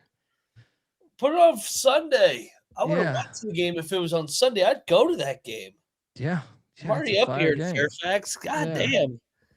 But I thought they were playing each other in Florida. There's too many good college football games Saturday at fucking 2 So I'm o'clock. saying the Saturday card, and check out the College Football Experience episode. It's out there. K-State, Indiana. Holy moly! So walk me through it. I really wanted to catch this. It was just there was no way I could. Just from the start, Bieniek, just wire to wire, murder from the start. Yeah, Kansas State didn't show up in the building for the first 10 minutes of this one. It was a blowout from the get-go. Indiana looked really impressive today. Kansas State kind of sleepwalking, in my opinion. They had 19 turnovers in this. It was a little bit of a sloppy game on both sides. Indiana really put the pedal to the metal in the second half. And they did this without like a typical Tucker DeVries game, which I think makes it that more impressive. So I took my cap to Indiana as I picked Kansas State. I didn't bet it, but very impressed by the Hoosiers tonight. I bet Indiana. That place was lit. First road game for K-State. Indiana made shots from the perimeter. Indiana's good. Much better without Woodson. It could have easily been sleepy because it's Thanksgiving week and students aren't on campus, but that place was bumping. I was about to say, I was really excited to watch this one. It just couldn't work out with everything that was going on, but I like some of these tournaments, but I also think it's so refreshing to see. I saw the highlights of this. It's just I made sure I had it on just because I was watching a lot of neutral site basketball and I wanted a little bit of a mix. This is college basketball done right. Very good atmosphere. And shout out to the Bison. Yeah, there we go. Hey, I cashed right here on a ridiculous 34.5. Oh yeah. You got a little sweaty. Did you go in, Mac? Yeah, I ended up going in. Missouri wins by 32. Winner. I should have continued that because Mississippi Valley State did cover. We got to talk about this, right? We have to, man. Locking both up, baby. Valley State scored 84 on Texas A&M. This was the most points that Valley State scored in the entire era of George Ivory as the head coach there. And I've talked about this already this season. Bucky McMillan, his defense has never been good. You look at a couple of the years at Samford, 4 of them in the 200s, only one of them 122nd defensively.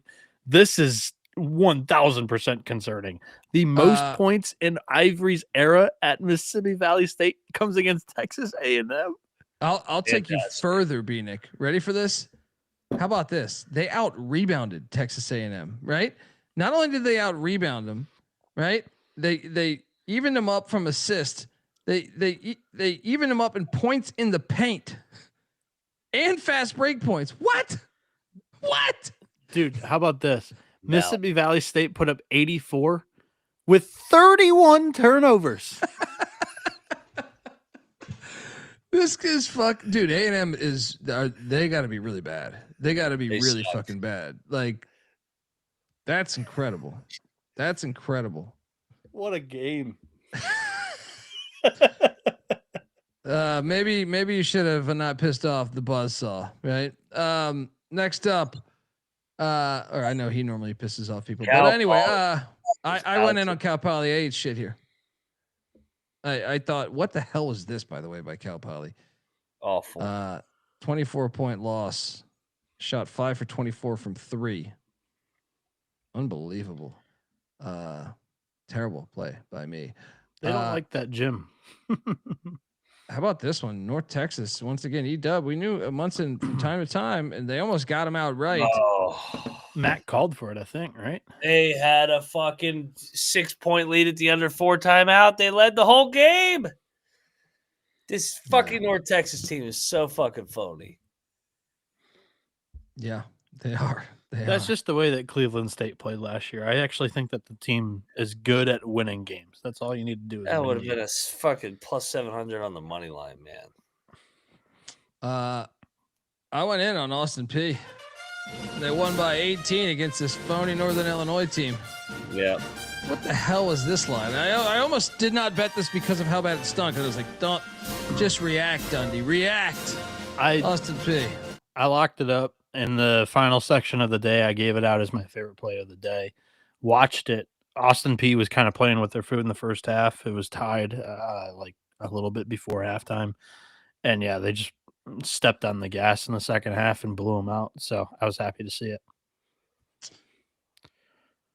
Max, did you go with us on this too? I did. I was on the Govs. Bounce back. Nice.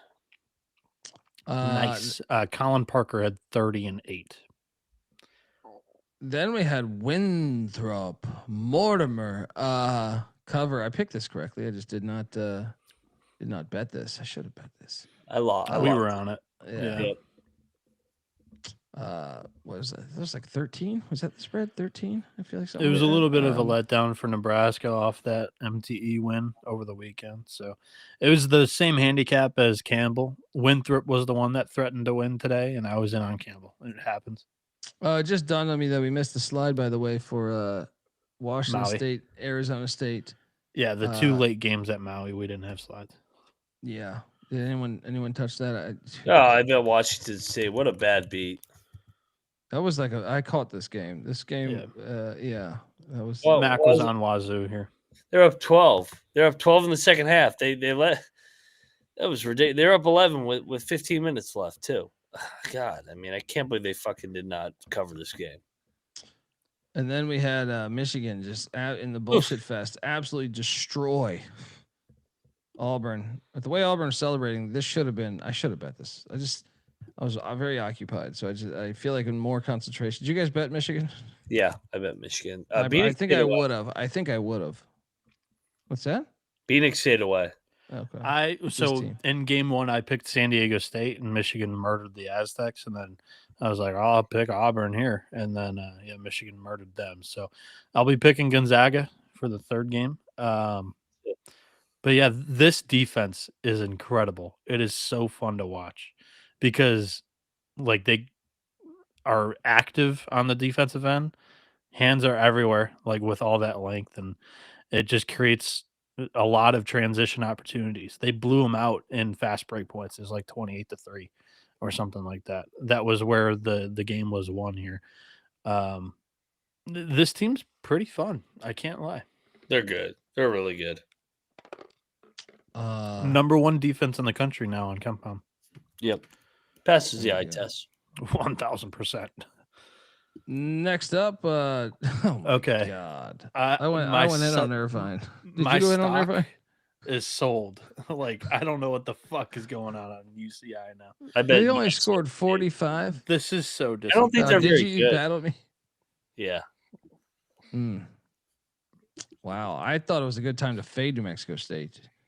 I didn't trust them in Mexico. I thought Irvine would come in ready to, hey, we could do You're this. right there, New Mexico. Still, they have covered up murders. Mexico's the place that trouble can find you in Mexico. Shout out to the Aggies there in New Mexico State. Also, Portland State. How about them taking down Dixie? I hope you appreciated the slides, by the way. I feel like I did great work there. Thank you. You're welcome. Anyway, guys, I bet Georgia Southern. How about this game? What the fuck? I can't figure UTSA out. Who is this? Yeah, both teams I struggle with. This was a script flip in the second half. UTSA, I believe, won on a 17-4 run, and that was the game. Yeah. Ate shit there, and I also ate shit right here because I John, the substitute coach for Auburn's actually the new coach, and that's Stephen Pearl. Bruce Pearl, the old head coach, was actually calling the game. How about that? You call a game for your son while he gets his ass kicked. I thoroughly enjoyed that. Thoroughly. That was outstanding television. Oakland, Montana. I bet Montana like an idiot. I thought it was a good spot for them to bounce back against Oakland. Did you battle me? No, I was with you. Okay. Campy goes 2-0 out there. Montana goes 0-2 in their own MTE. I'm about to say, unbelievable. Not very good. Golden Grizzlies, baby. They were losing that game for most of it, so them getting the win was fantastic. An old campy fella. Love to see He's it. not as bad of a coach. He's good. I think, call me crazy, I think they're the Horizon favorite right now. I think you're right. Right there. Guys, there was a massacre tonight. I haven't seen Buzz get his ass beat like this in a while. Gonzaga understood the assignment. They needed to beat him by 13. They blew him out. It won by what was the final score on this? 40? Yeah. 39. 39. Billion. I refused to bet this, and I should have. How many points did Alabama end up scoring here? Did I win my bet on the most points scored? They scored 115. Yes, so I did win that. That was like plus 175. But Gonzaga gave them a run for their money. Alabama lost to Gonzaga and still scored more points in the tournament than Gonzaga. But yeah, Gonzaga's very good. This was kind of like a snooze fest. They were able to kind of take their foot off the gas. The Mario St. Sapri is legit. I cannot wait to see him. So how about this, by the way? Braden Smith, he redshirted last year. He was the Colgate transfer for Gonzaga. And you think you're going to redshirt and be the starting point guard for Gonzaga for the upcoming year. And Mark Few goes, nope, I'm going to go get a pro from Spain. They're good. That's a good team, man. Yeah. So good. He's the youngest guy in that starting five. They got 3 other seniors and a junior in the starting five, along with a Spaniard pro. They're good. Guys, I bet Ole Miss. I thought it was like we did too. Same, man. Dude, chat. This was a fun game. We got Bennett Sturtz here. I kind of love it being wrong on this in a way. Like there's something beautiful about it, but man, I thought I was ahead. I thought I was sharp here.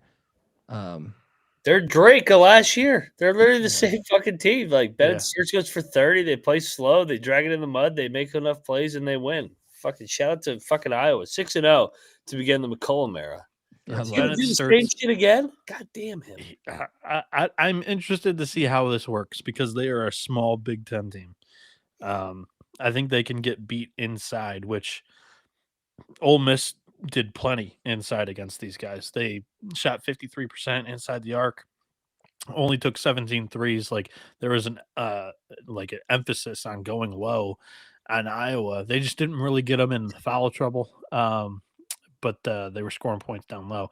The Starts went 9 of 20 from the field, 6 of 8 from 3. Yeah, 29 points. Damn. Next up, I think was my best call of the night, but god damn it, man. I thought about taking the fucking money line and I didn't. I did lock Cal. Cal won outright against UCLA by 8. Why didn't I bet the money line here? I fucking had this loaded up too, man. Did you see the clip post game of Cronin? No, because I was doing the show. So he said our team, if you classify them as a fighter, they have a glass jaw. Once they get popped in the mouth, we don't get back up, and that's not a good thing if you're a fighter. Is what he said straight up. So I thought that was hilarious. He was basically saying also in another quote that like his guys came in there expecting to win and it not being a very close game. And then once it was a close game, they weren't in it in their correct headspace. So, Cal. I mean, the issue for UCLA is like Donovan Dent hasn't been like kind of as advertised today. 6 turnovers and all season. Yeah, he had 6 turnovers today and only 3 points. That's not what they bought in the portal. That's a huge win for Mark Madsen. I was just about to say this. Now, look, I know a lot of the non-con isn't amazing, but they're sitting there at 6-1 with Utah in Berkeley, I believe, on deck, right? Win. Then Pacific, which is could be sneaky, right? They're actually favored by 11 against Pacific and only 9 against Utah. That's how bad Utah is. Okay, then they get Dominican, California, right? Then they get Northwestern State. Then they get Morgan State. Then they get Columbia. So on December 30th, when they host Louisville for the first game in the ACC, call me crazy, but are they going to be sitting there at what? 11-1? Yeah. With their one loss being a 3-point loss at K-State? Yeah. Even though we knew they kind of cooked the books on that one, but Yeah, still, they were getting blown out. Yeah. But 12-1. They'd be 12-1 if they ran the table. That's a fucking huge win for them tonight. Gigantic, yeah, gigantic, man. Why did I take the money line? I just locked the points. Sacramento State did blow out the Gators of San Francisco State. Still the most ridiculous name, the Gators of San Francisco. Texas took down Chaminade. I did watch this game. Why? Because I like Chaminade. San Diego State also beat the piss out of Oregon. Oh yeah, I'm sorry, I forgot. Oregon has looked like shit. Yep. Have they covered a game yet? Yeah, they covered one, I do believe. I saw a great tweet. He always starts. He's always shitty in November. I feel like. I know you won the tournament last year, but I'm just saying, like, I feel like randomly last year. Yeah. So yesterday against Michigan, San Diego State posted a 33.1% field goal percentage. It was the lowest in nearly 4 years for the Aztecs, and they lost by 40 for the first time since 1999. Tonight against Oregon, San Diego State posted a 76.7% field goal percentage, the highest in 19 years for San Diego State. That comes from Jared Burson. Jeez. Wow. Okay. That's our night right there. Game balls. There was one more, right? Couple more. Was it? Really? Did I fuck this up? Yeah. Alabama smoked UNLV. We don't have to talk about it. And then I want to lock on Grand Canyon against Utah. Utah's bad. Wait. Oh yeah, I actually hit on Grand Canyon, by the way. Denver, the Pios didn't. No, was that? That was the other night against Arizona. Okay. Where the fuck is this? Why is my app not showing that shit? It was midnight. It was midnight games. Oh, okay. I hit on Grand Canyon though, so I'll take that. Let's go. And I hope you like that. That's a fire slide right there, if I may say so. Yeah. And by the way, we kind of zoomed through the Wazoo Arizona State game, and I know Wazoo blew that lead, and that was kind of the main talk that Mac had on that game. I wanted to shout out Ace Glass for Wazoo. So this is a freshman for the Cougars, and if you remember, Washington State really struggled out the gate. They lost their home opener on opening night to Idaho 83-81. Then they hit the road to Davidson and got blown out there. They also lost to Washington by double digits, and their only wins so far this year are St. Thomas and Southern Utah. Ace Glass has come out of nowhere. He's played rotational minutes every single game up until this point. This was his first start of the season. He played 32 minutes today against Arizona State. He dropped 40. He dropped 40 in his first start of the season. He goes 6-9 from 3 and hit 16 free throws. That was a lot of his point production, but still, like, teams are still tinkering and figuring out rotations and everything. And this is a freshman, so it's very understandable why, like, a guy like David Riley will, trust some of the guys that he's had in his program for a few more years early on. But this guy's continuously earned minutes He went for 20 against Southern Utah, 26 against Chaminade, and then today dropped to 40. I think Washington State's going to be better down the stretch here. This is another one of the this freshman class is really good, and this is yet another one of them. I thoroughly enjoyed the Chaminade game. It was a great game. Was wild Oh, game. yeah. Back Chaminade was forth. fucking them up, and then a hell of a comeback. Yeah. All right, game balls. Let's fire. Let's go. Cal gets the first game ball. Hell of a win over your big brother UCLA in basketball. UCLA still pays him what, like $10 million a year? Yeah. Stick it to him, baby. Get it done. The more you think, that's like Florida State being terrible after they sued the ACC for the percentage of whoever wins the most gets the best percentage, and since then they've won like one ACC game in football. Bieniek, where are you going next? I will take you to. Let's do Oakland 2-0 in the Missoula MTE. They knock off Montana in this one. I watched most of it.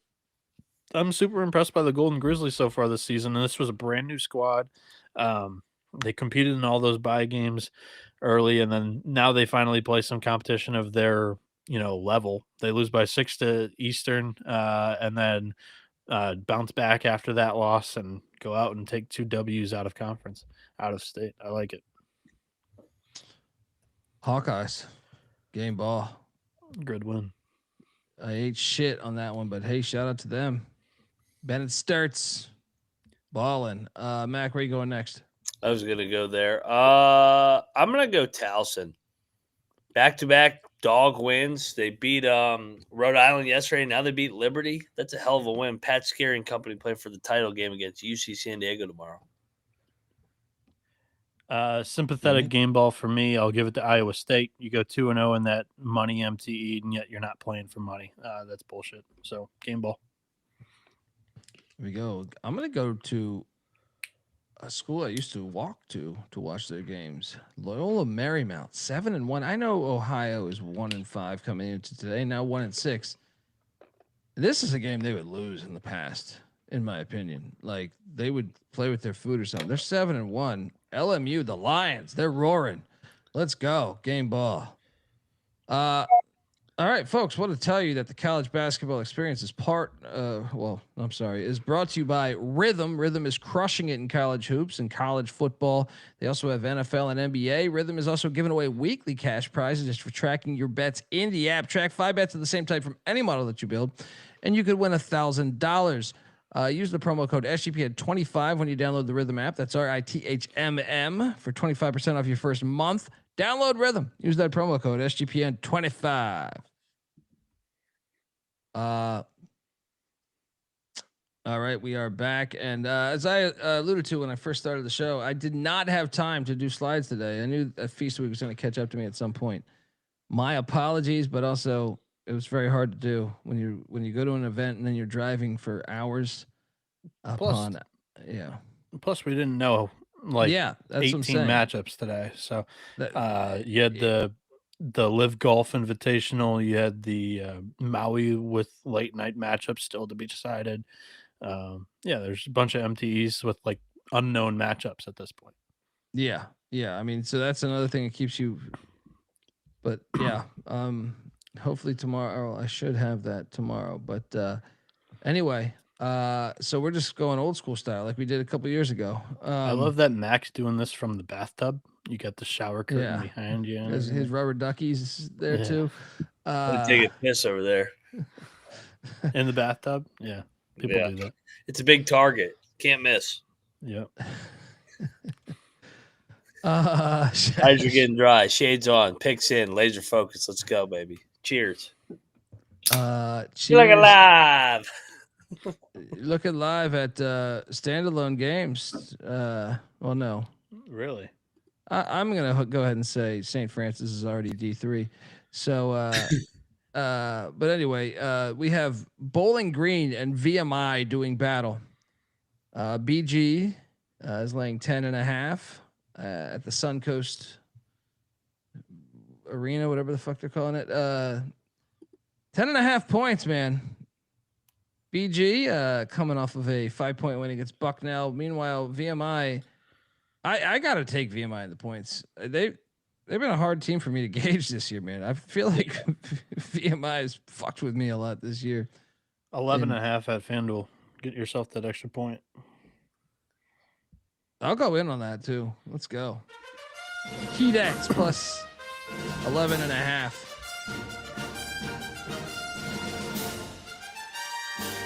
Shout out to Teapots in the chat. Yeah, I'm with you. I like VMI in the spot too. They were impressive against Buffalo, who's 6-0 the other day. They had the lead for a good portion of the game. They just ran out of gas. Day off here. I think they keep this close within single digits. Bowling Green wins. VMI covers. Lock it up. You got to get some 11. Double lock on these key dents. Bieniek? Yeah, I like that. Bowling Green wins. VMI covers. I'm not going to bet it, though. Well, this is still at 11 a.m. Eastern. We have St. Francis, PA, in their final year as a D1 program, taking on the Troy Trojan men in Fort Myers. Troy's laying 22.5. Well, St. Francis just went 0-11 in FCS football, a year removed from beating an FBS because their whole team transferred out. I feel like the same happened in basketball. I just don't love laying 22. Give me the points. Give me the fucking points. No bet. Mac? Yeah, I mean, I know Troy's coming off a loss and they had a great event out there or great trip out in California, keeping games close and winning by games. But I still think this is too much. Give me the points, no bet. Yeah. St. Francis so bad. I'll lay it with Troy. Every opponent they've played so far have been better than 200th on KenPom. And this is by far the worst team that they've played. St. Francis 360th. I'll lay the points here. I think Troy bounces back after a loss in a big way. Shout out to Dale in the chat. Did Dundee get some face work done? I huff paint. It works for me. It works for me. Try it out. I highly recommend huffing paint. Western Kentucky is getting 17.5 against Vanderbilt. I mean, come on, what the fuck are we doing here? In the Bahamas. I mean, Vanderbilt's been a wagon, but I gotta go in on the 17.5. I gotta go in this. Give me the 17.5 in the tops. This is like right on the number. The napkins got it at 18. It's 18.5. There's an 18.5 out there. I am locking up Western Kentucky. Yeah, this is an early spot. Vanderbilt. I mean, come on. This is what the fuck is this number? WKU is a good program. 18.5 at MGM and Bet Rivers. I'll go tops too. I don't love it. Vandy has been a little bit of a wagon so far this year. Dude, I remember watching the UCF game when I felt good about UCF at the point. I was like, what the fuck they is were down Vanderbilt? 30. Dude, that was on their home floor. Then I went on like some mid-major after that. I forget, was it Lipscomb? I think I took Lipscomb against them, and it was like that was by 70. Next up, UMass Lowell is taking on Stonehill, a little classic nor'easterner going on in southeastern Massachusetts at the Mercurt. The Mercurt, I think, or some shit like that. Gymnasium. Lowell won by 11 a year ago. Stonehill's laying 3.5. So revenge on the mind of these chieftains. No. Lowell plus 145 money line play it. Come on. Yeah, let's go. Let's go. How is Stonehill favored? Like, who what the fuck are you? Yes. I'm done. If you can't fucking cover this stuff, well, let's go. Sometimes you just gotta buy the dip. This is the dip of dips. I mean, come on. Against Stonehill, you're a fucking dog. Have some pride. Dude. And look, I know Lowell's 1-6, but they played St. Peter's tough the other night, man. Agreed. They've actually looked the part the last two games. Now, the first 4 games before that, they were awful. But yeah, I'm with you. The 6-game losing streak. I love taking teams on 6 games. Bieniek, what are you doing here, buddy? I'll take Lowell, but I'm not crazy enough to bet this thing. Oh, come on. Stonehill's like points. That's like a sin. Can't do it. It's just not allowed. Next up is Towson taking on UC San Diego. I do not see a line on this, but this is in Orlando, Florida. Tipping off at noon, not kicking off. This is a championship game. Yeah, I got nothing on 1000 UCSD either. That's a fire game. Ken Palm has the game at UCSD -1. I'll take Cocktail Towson. Napkins got it 2.5 for UCSD. Dude, I'm going to be on Towson. This is the quick turn is for UC San Diego. They played the night game versus Towson, who played the early lunch game. And Towson just wears on you with those athletes. It's a physical ass team. 3 games in 3 days. I like taking the physicality. Shots are hard to fall here. You guys, I'll take the Tritons. Do you guys want to get rich? I didn't listen to the show, but I mean, how about my privateers? Should have won that on the fucking money line. They got jobbed by the referees. I know, man. What the fuck was that? And now they're getting 25.5 in Lubbock. These privateers, they show up to these buy games, man. Now this is the biggest test yet. But I'm definitely taking the fucking points. Fuck off. All right, give me the points. No bet. But remember last time they won the bye game and then they fucking got annihilated by LSU, and then they beat the shit out of Tulane and they lost to Pepperdine by double digits. They're kind of in every other game. They're all over the place, man. This is a fast turnaround too, man. It's a very fast turnaround. Yeah, what the fuck? They played at night. Yeah, this is like a freaking dude. They're gonna get killed. Texas Tech is off the 30-point beat down to Purdue. They are off an island game, so no bet for me. I'll lay it with Texas Tech. Yeah, I think the spot is tough for both teams. Under could be a play if you really want something on this thing. I'll go New Orleans, but I want nothing to do with that. The Brown guys are in Durham, New Hampshire. Right, Durham, New Hampshire, taking on New Hampshire, the Wildcats. You know, Brown's laying 3.5, and I will lay the 3.5 with Brown. A little stinky though, right? It is a little stinky. I was gonna say, is this a revenge spot for either team? Brown won by 20 last year.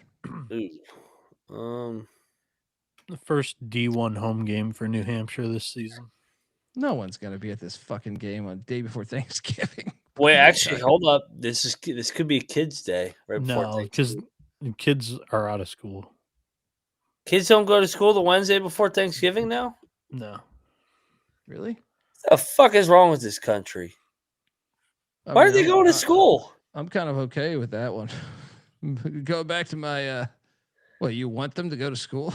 Wait till White Tigers like fucking 5 Max, to 6. Like, I went through that torture. I want you in that torture too. Wait till White Tigers are fucking between the ages of 5 and 10. You'll be like, oh, go to fucking school, you little fucker. That maybe, Yes, but I feel like I feel like me and him are like, he likes, dude, take him to that tournament. The first game, the second game, he got a little bit rowdy because I thought it was because West Virginia was playing like shit. But the first game,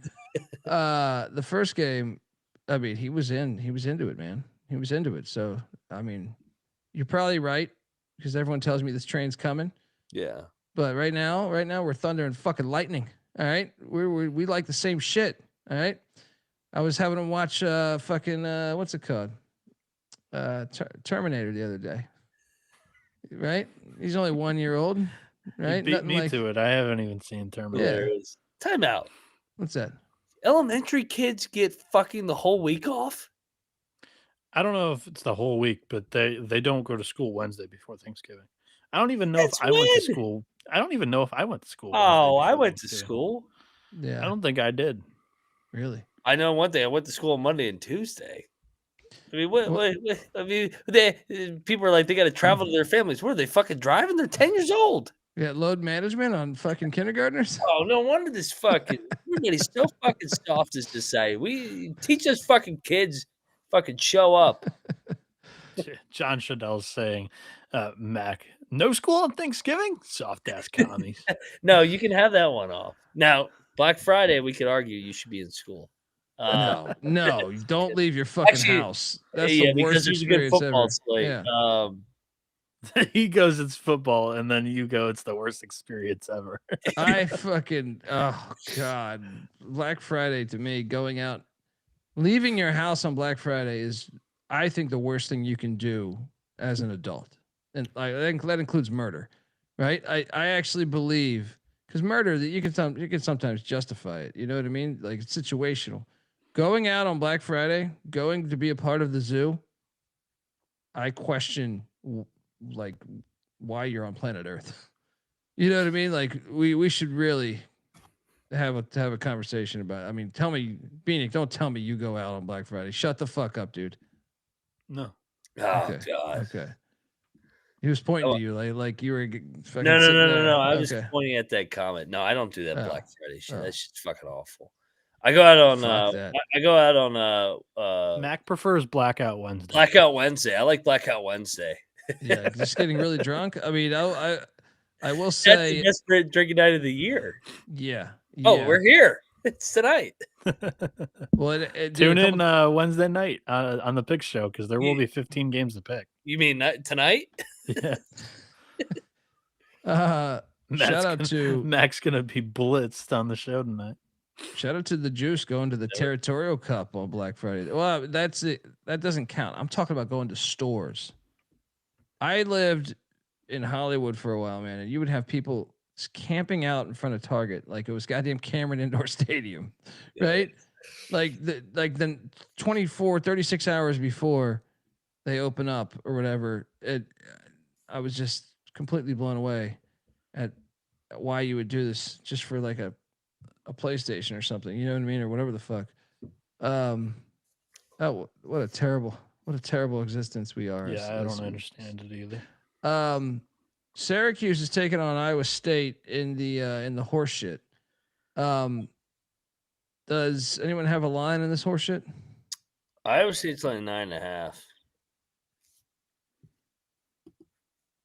I will take Syracuse in the horse shit. No bet. Where are you pulling the 9? I don't have anything. It is over at DraftKings. Okay. And Caesars. I kind of like Iowa State. I just really feel like Syracuse is smelling themselves after the overtime to Houston, and Iowa State might be a little pissed that they're getting an 0-2 team after going 2-0 and this shit. I think it's hilarious.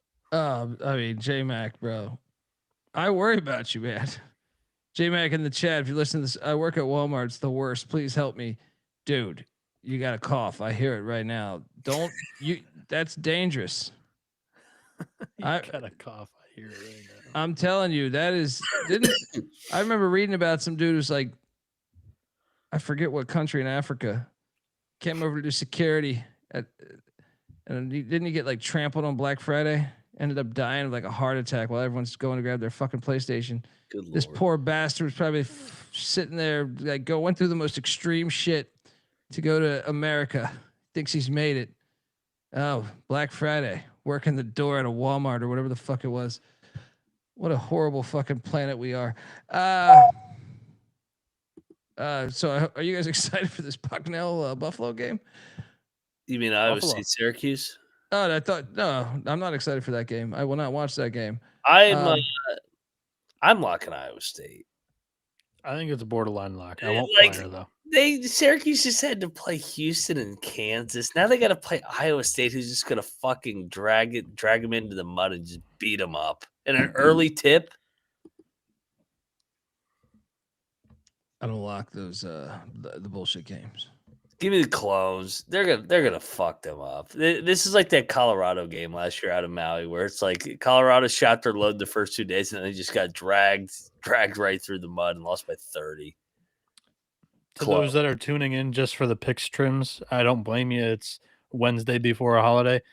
Check out on YouTube where I've clipped out our really intelligent conversation of what is wrong with Players Era Festival. I just got called intelligent. Cliff Notes. Yep. It fucking sucks. Yeah. Yep. Trash. Horseshit, as we've been calling it. Guys, what is not horseshit is when these Buffalo Bulls and Bucknell Bison get together in the hardwood in Fort Myers, Florida. Buffalo's laying 3.5. What is this? 6-0 Buffalo laying 3.5 against 2-5 Bucknell. I see what you're doing to me. I see what you're doing to me out there. So you're telling me we got to ride these Bison? This is the Why? one. It's got to be, right? They're feeling themselves. They got a day be. off too. They should have lost the other day to fucking BMI. In beautiful Fort Myers. Fuck. Yeah, absolutely. Bucknell had a day off too. Yeah, but Buffalo's undefeated at the pool. No, they don't know how to act. They don't know how to act at the pool bar. They ain't gonna be ready to play tomorrow. Bucknell money line. I mean, it just jumps out at you. Plus 140 money line. They've been used to that cold fucking fall up there in Buffalo. Now they're down there in Fort Myers for a day off. Yeah. What are you doing? Bieniek? Bucknell's defense, bottom 100 in foul rate. Buffalo's offense, number 1 in foul and free throw rate. So I like the Bison in this matchup. What's this line? 3.5. 3.5 dude. I'm gonna lock it. Oh, you're diving into this? Yeah, that's a brutal matchup for Bucknell. You're not factoring in the pull shots that they were taking yesterday. They got no legs tomorrow. They're gonna Bucknell. They're focused. They're 2-5. What the fuck did I do wrong, Tom? I was trying to find. Might be one of my favorite plays tomorrow. Oh God! Double down. We got a battle. Dundee and Mac on these Bison. Bieniek on the Buffalo Blue Bowl. Another case of Blue Bowls. Well, that tequila on the side trash can from the shots from the pool. We got the Belmont Bruins taking on the Toledo Rockets. Belmont's laying 5.5. Okay here. I mean, is this another one, Mac? What the fuck am I missing? Toledo took down Troy. I mean, yeah, Toledo's won 4 in a row here coming into this. So Belmont's won 6 in a row. They're 6-0. A little surprised at this number. You thought it'd be bigger? I did. I thought it'd be like 8.5. I want to bet Belmont. I want to fade Toledo off the 300th win of Kowalczyk. Yeah, celebrating the 300th win in Fort Myers, Florida is not a bad way to do it either. Yeah, Toledo, they had a good time at the pool. It's not a bad handicap. I'm gonna bet the over in this one. Total right now at 146.5. Cocktail Napkins got it at 151. I think both of these teams have really good offenses. Toledo doesn't really ever have a good defense. And I think it's going to be a really up and down game. Both of these teams already have one game under the belt at this arena. Belmont scored 94 in that one. Toledo was in a lower scoring matchup. I think they both score 80 plus. I'm gonna dive into this thing with Jamaica on Belmont. Let's go. Bieniek on the total too. I picked Belmont for what it's worth. Mac, do you have this Army Fairleigh Dickinson line in beautiful Hackensack, New Jersey? No, I don't want it either. Army won by 14 last year, so we're looking at some great value on Fair Dick potentially. I don't see it, but they both were what, 3.5, 4.5. It's probably a pick. Yeah, I got nothing either. On KenPom, this thing is nowhere to be found on my screen. Good. Don't present it to me. I don't need it. Fair Dick -1. I'm on. Well, we should consider locking up Fair Dick. UIC is laying 1.5 against Robert Morris. This is in Moon Township on campus. one of What is Romo's this? first home games of the year.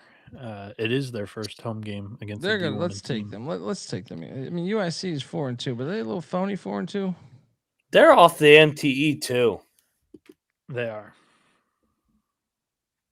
Dude, they beat Chicago State by 4. Fuck off. I like Bob Morris here at home Let's too. go. MTE and Daytona, they're back. Yeah.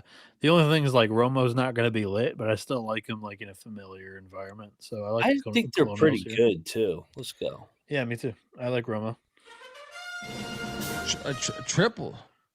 Triple dog dare you.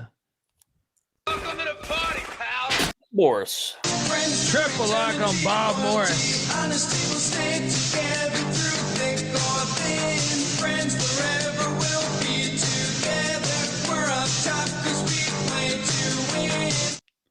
I don't know if this one should count, but Circa has a -1. I know they're not very accessible for a lot of people, but most of them is 1.5. All right. Next up, we have. We got to talk this one out. We've been impressed with Mercer thus far, right? Oh, Yeah. I had this one circled. They've passed my eye test. Well, I bet App State the other day, and they lost by 10 million points to Oh, Elon. dude, it's one of the You worst. weren't alone. What's that? You weren't alone on that. Yeah, it's the Okay. most puzzling result of the year that they lost by 35 to Elon less than 48 hours ago. I was thinking we might have a plus 220 money line play on App State, but the problem is Mercer has been fucking impressive. This is a conference game too. Is this the earliest conference game? No, this No, is Mercer's a Sun. Oh, App I'm thinking State's football. I'm thinking Sunbelt. football. no, I'm thinking Mercer's football. SoCon and App State Sunbelt. Oh yeah. Yeah, so I'm thinking football. Come on, guys. I know it's 5 a.m. App but State used to be in the SoCon. yeah. They did. And Kearns, Yeah. Kearns is a Wofford guy. He came from the SoCon. I'm just giving both of Yeah. you guys shit because They're Mercer in the was in same the Sun or whatever. geographically. They're all the same. A Sun, Sunbelt. No, you're right. Western Carolina and App State are similar too. They're up in the PAA. mountains, beautiful fucking campuses. Goddamn. I'll take the Mountaineers plus 5.5. Sprinkle the money line. Yeah, I'll be on my Mountaineers with Kearns. He's a good coach. This is a bounce back spot. I'll sprinkle some on the money line too. I think this is a dog fight. You're gonna get App State's best punch.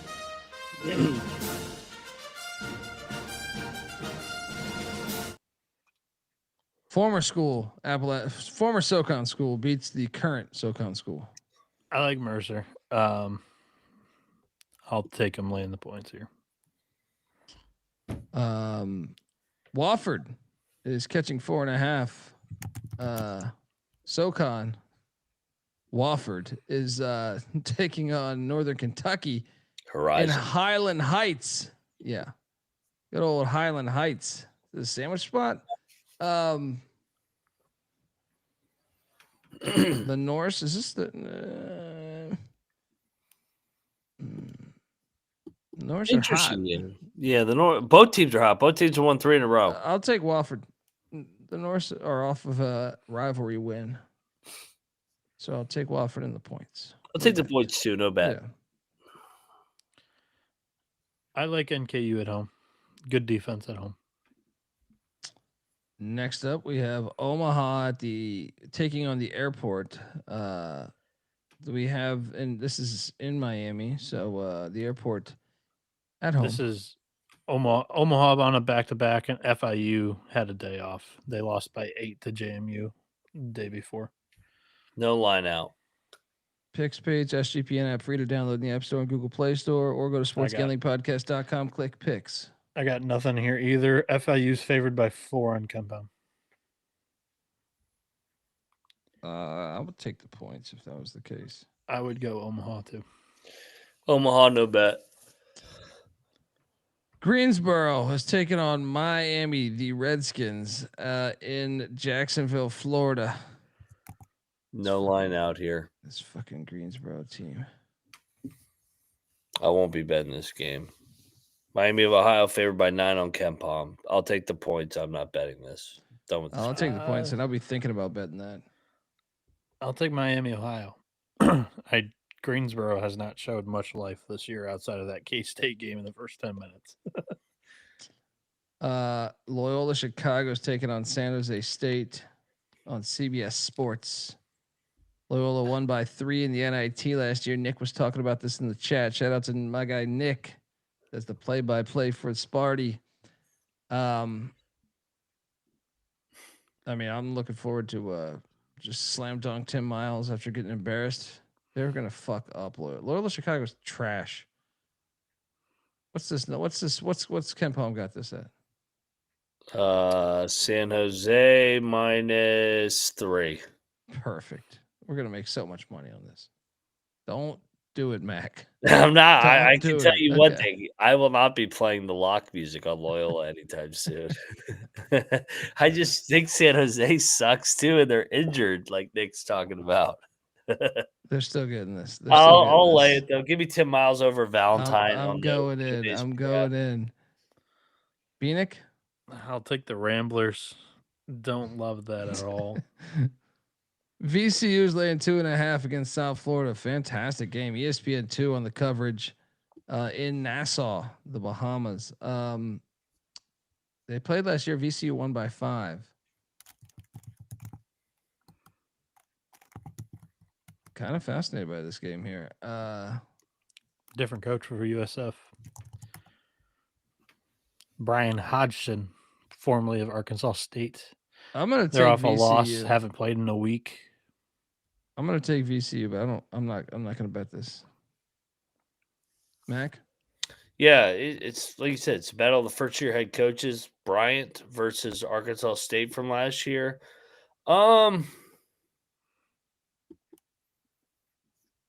I'll take VCU.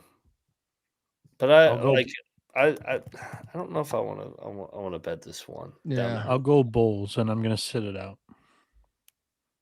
The Flaming Libs do the opposite of what I do here. Are taking on Bradley in Orlando. Line? Anyone got a line here? No line. Liberty's laying 5 on Ken Palm. I would bet Liberty there. I would too, but no. Beware you're riding with me taking Liberty. Liberty seems like the side. USC, Arizona State. Whoa, those two should totally be in a conference together. Wouldn't that be cool?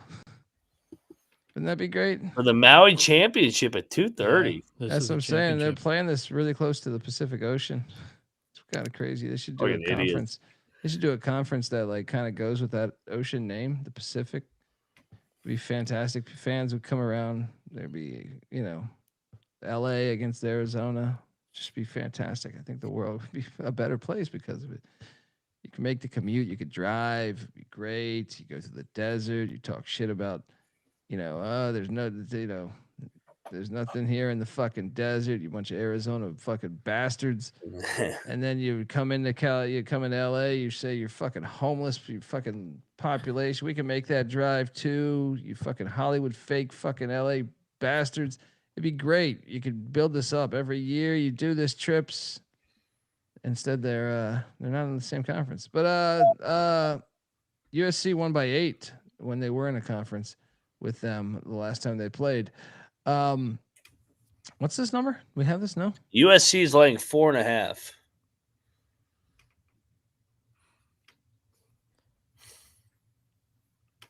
Give me Arizona State. Yeah, I think the wrong team's favored here. Yeah. USC's flirted with losses in both of their first 2 games. I kind of liked the way that Bobby Hurley's teams played so far. They were sleeping in the first half against Washington State. But I actually think that this team somewhat fits together. I like some of the bigs. I think Mo Odom's a baller, and he's been chucking up shots that have hit that soft rim and gone in here in Maui. And I think that Arizona State's the pick. I'll lock that. Let's go. Take the money line. Let's just take the money line here. I'll lock up the points. Battle. Give me USC. Chad Baker Mazar is Mr. Maui. He's going to win back to back. I like Muss here on a short prep over Bobby Hurley. Game 4 out on the island for the Sun Devils. I think they run out of gas here. That's to their credit. I think they finally run out of gas here. This is also a great matchup because this is both of your guys' future picks before the tournament. Oh yeah, get that fucking NC State shit out go. here. And Texas. Get that shit out. Dundee on the Devils. Mac on the Trojan Men. Hello. USC football sucks, so USC basketball will be. That is fuck. You might have me there. Suck. They were on the fringe playoff. They fucking suck. They didn't beat anybody other than fucking Michigan, who's terrible outside of the snow game on Saturday. Ooh. Phoenix doesn't disagree. As long as he wins on Saturday, he doesn't care. I got nothing to add there. North Dakota State's taking on Jacksonville State. NDSU laying 2.5 in Jonesboro, Arkansas. What? No. Jacksonville State's the play. Plus 140 money line. I'm going in. Gamecocks. Mac? So this is an MTE for the Red Wolves, Bieniek, right? Yep. They had a day off mixed in, though. So Jack State played Arkansas State on Monday. Then they've got this game on Wednesday, and then the next game's on Friday. I love not Jack. Like the back-to-back-to-back like the other 3-team MTEs. Yeah, this is a wrong team favorite. Jack State, Ray Harper, good in these tournament settings. They played well against, or they did not play well against Arkansas State, but they fought and they almost came all the way back. Yeah, give me Jack State here. They get it done. They already played on this court. NDSU 4-0 at home, 0-2 on the road. I agree. I'll lock up Jack State. Triple lock on Jack State. Now we're talking. Welcome to the party, pal. Friends through eternity, loyalty, honesty will stay together through thick or thin. Friends forever will be together. I don't really understand this. This thing opened at a pick, and now it's up to 3.5 in favor of the Bison. I'll take the 3.5. I think I think take the money line too. Take that money line. Valpo in Southern Indiana. I like this regionality. Valpo's laying 9.5. Give me the fucking points. Bet. Oh, bet. Let's go there. Right before Thanksgiving, regionality. Give me the 9.5. Mac? it should be the right side. I'm with you. I think it is. I'm in. It's regionality. You got Valpo. Winners of 3 in a row. They just won a big road game on the road at Cleveland State. Feeling good. Give me Southern Indiana. They've been on the road a bunch. Let's go. They're going to be chippy here. Bieniek? I will take the points with the Screaming Eagles too. Georgia State is taking on New Mexico State in Cancun. I can't do it. Don't do it. Don't fall for it. There's no line out, so you don't have to bet it. Georgia State's so bad in football and basketball. How's this possible? You're in Atlanta. I don't understand this. You're not a tough academic school. New Mexico State minus 13 on compound. Gosh, I gotta go back, man. I feel like Georgia State's the right side. New Mexico State just scored like 55 points. You're getting that big of a number. What did they score today? 57. Which means they'll score 70 today and cover. I'm taking the points as a pick. No bet because Georgia State's done dirty. Let's go back to the horse shit. Notre Dame and Houston are playing in Vegas in the horse shit tournament. Houston by prostitution. Bounce back after a tough loss to Tennessee. It's not like they played a bad game, but Kelvin Sampson uses it as a learning lesson, and they beat the crap out of the Irish tomorrow. I'm locking Notre Dame. What's the number? Do we have a number? 10.5.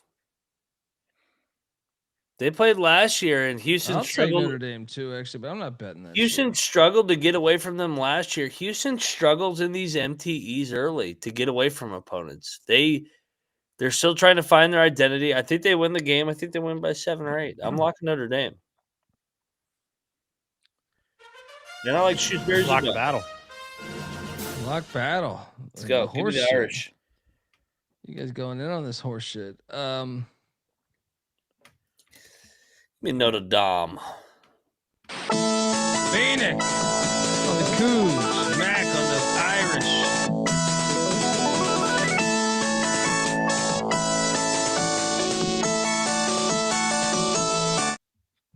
All right, guys. Stop fucking around. How does plus 270 money line sound? Harvard. Yeah. They just lost the heartbreak the other day.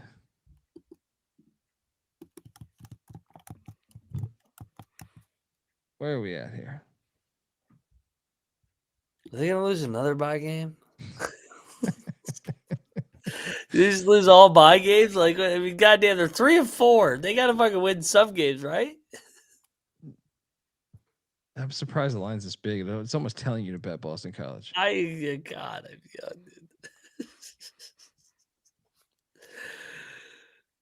They got no, dude. I was there. They have 0 shot creators. Like they have. How like what is has Harvard been shittier than normal? They lost to Northeastern by 17. They lost by 4 to Penn State, dude. What the fuck are we talking about? It reeks. It reeks, man. This line should be 3, 2.5. Yeah, this one smells really bad.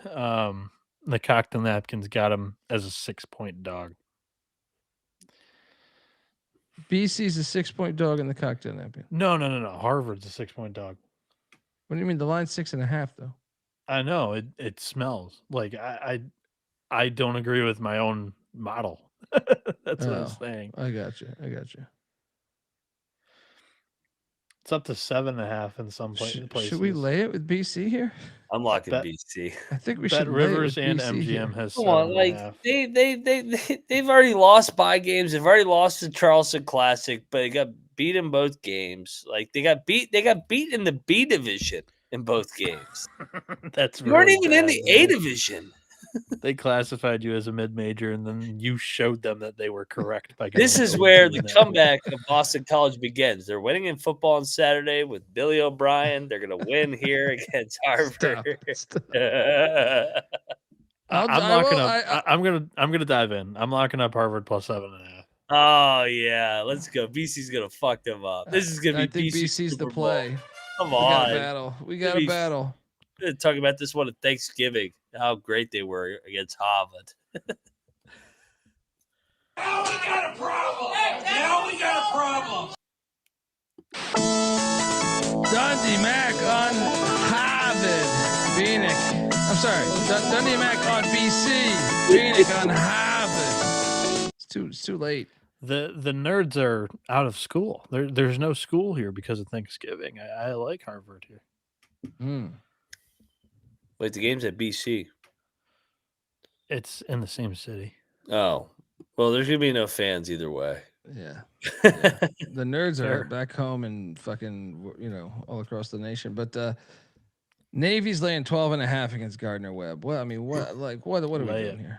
Auto fade. Lay it. Navy's not really a team you like laying a big number with, though. Don't care. It's on a neutral floor. Yeah, it's in Wilmington. I'm going in, guys. Webb, right? Give me the 12.5. Yeah. Don't do this. Come You're on. doing it Give me again. the 12.5. Oh, have they covered anything? What They is cover their against record Elon, who's the greatest team ever. I mean, plus 750 on the money line. Hell no. No shot. Plus 750 on the money line. Run with them dogs. Because How much Dundee's have you doing been it. drinking?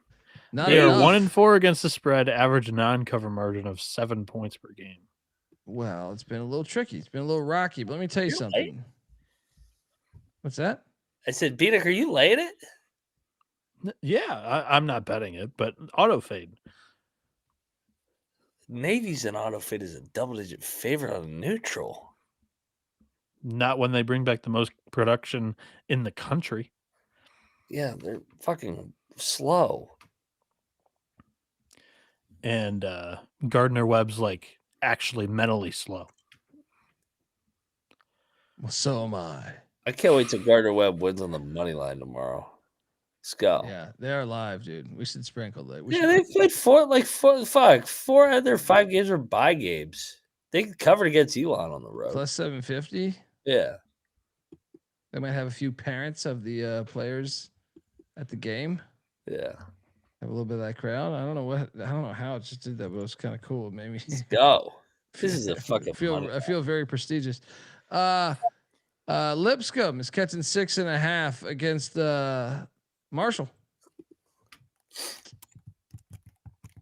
Marshall's. This is in Huntington, right? Yes. Home game. Kind of like the Marshall play here. I like the Thundering Herd too.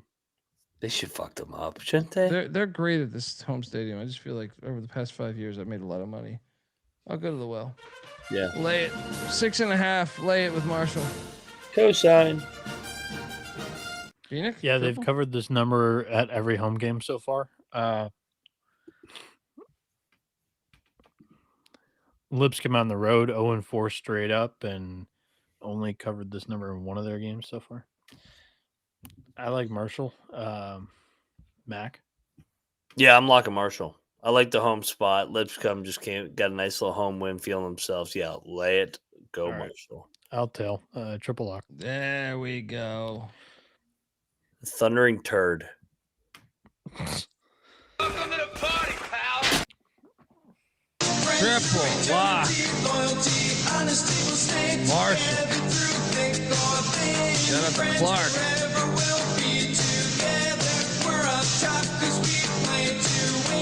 The day Rice. before that? Thanksgiving is great because you got so many afternoon games. It is great. It is great. I just need to wake up by the afternoon. But Rice and Oral Roberts are doing battle. This is a border battle, to quote Patty C. But it's in Fort Myers, Florida. Oral Roberts just got their win, and it was an upset victory. No This is line, not- but I'll be on Rice tomorrow. Yeah, I I was think thinking I I'd be will on be Rice too. They're Northern favored by Iowa- 1 on Ken Palm. Yeah, I'll take Rice. Northern Iowa and Tulsa are doing battle. It's Palm Springs, right? Yeah, Palm Springs. Yeah, no line on this either. Come on, wake up, you motherfuckers. Man, shit's making. I'm about to fall asleep on air.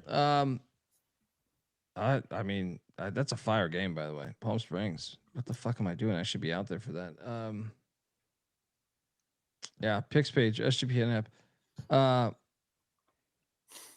be on Northern Iowa tomorrow. What the hell is this shit in Nassau with Virginia Tech laying 4.5 against Colorado State?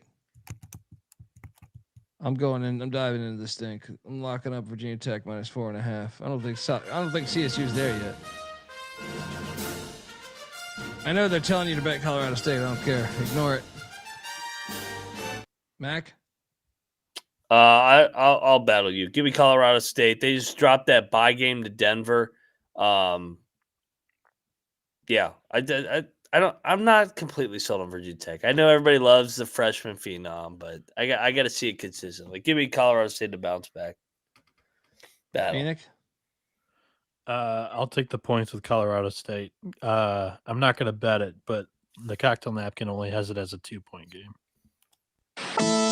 We got a battle. Dundee on the Hokies. Mac on the Rams.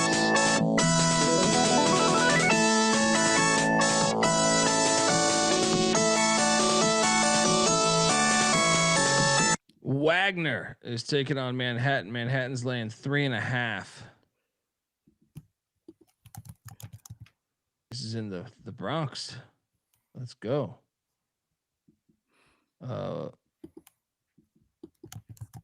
Give me Wagner plus the 3.5. No bet. I'll lay it with Gallagher. No bet. Yeah, I like Gallagher in this matchup against Wagner's interim. I'll take the Jaspers. Vermont and Princeton are doing battle in Orlando. No line. But Vermont's lost 3 in a row, so I do want to bet them. Princeton's in that boat too. I don't. Vermont, those. Yeah, I guess that's fair. Yeah. Princeton's lost 4 of 5. I like Vermont. I think I like Vermont too. Seton Hall and Washington State are doing battle on the island. No line here. There is a line. Seton Hall's laying 10.5. What? Holy moly! Lock. I mean, we gotta just lock this blindly, right? Yes. We love Money line is locked. What's that money line? What's that money line? I don't know if it's out yet. It's not out yet. I would imagine, what, 300? God, dude. I mean, come on. Like, Seton Hall's played their ass off as a dog back-to-back games, but this is now as a double-digit favorite. No, thank you. Wazoo all day. The Cocktail Napkins got this as a 9-point game, but I tend to agree with you guys. I think this is probably too many points on the neutral site.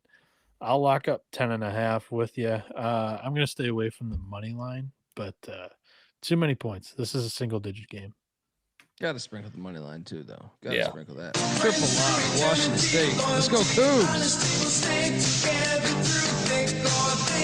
I'm going to keep this lock train going, and I know this is another one that kind of reeks. But Northern Colorado is in Colorado Springs taking on Air Force. Air Force is catching 3.5. I just can't get there with Air Force. Lock. Northern Colorado minus 3.5. They're not, altitude's not fucking with them. Come on. Mac? Yeah, double lock. I think Northern Colorado is really good. They lost one game this year by 1 point to Tommy's. Let's go, Northern Colorado. This is a 12-point win. Yeah. Some shit like that. 15-point win. Bieniek? Yeah, I tend to agree. Northern Colorado. I like this lock as well. Yeah, they're the smaller programs, so like this is a little brother spot against Air Force, but the line's telling you what to do here. I think this is a double-digit win. Like you look at Smiley's offenses, they're very efficient every year. And I think that's like his strength, and that is not Joe Scott's strength. So, yeah, I'll go Northern Colorado here. Lock it up. Triple lock on these Bears.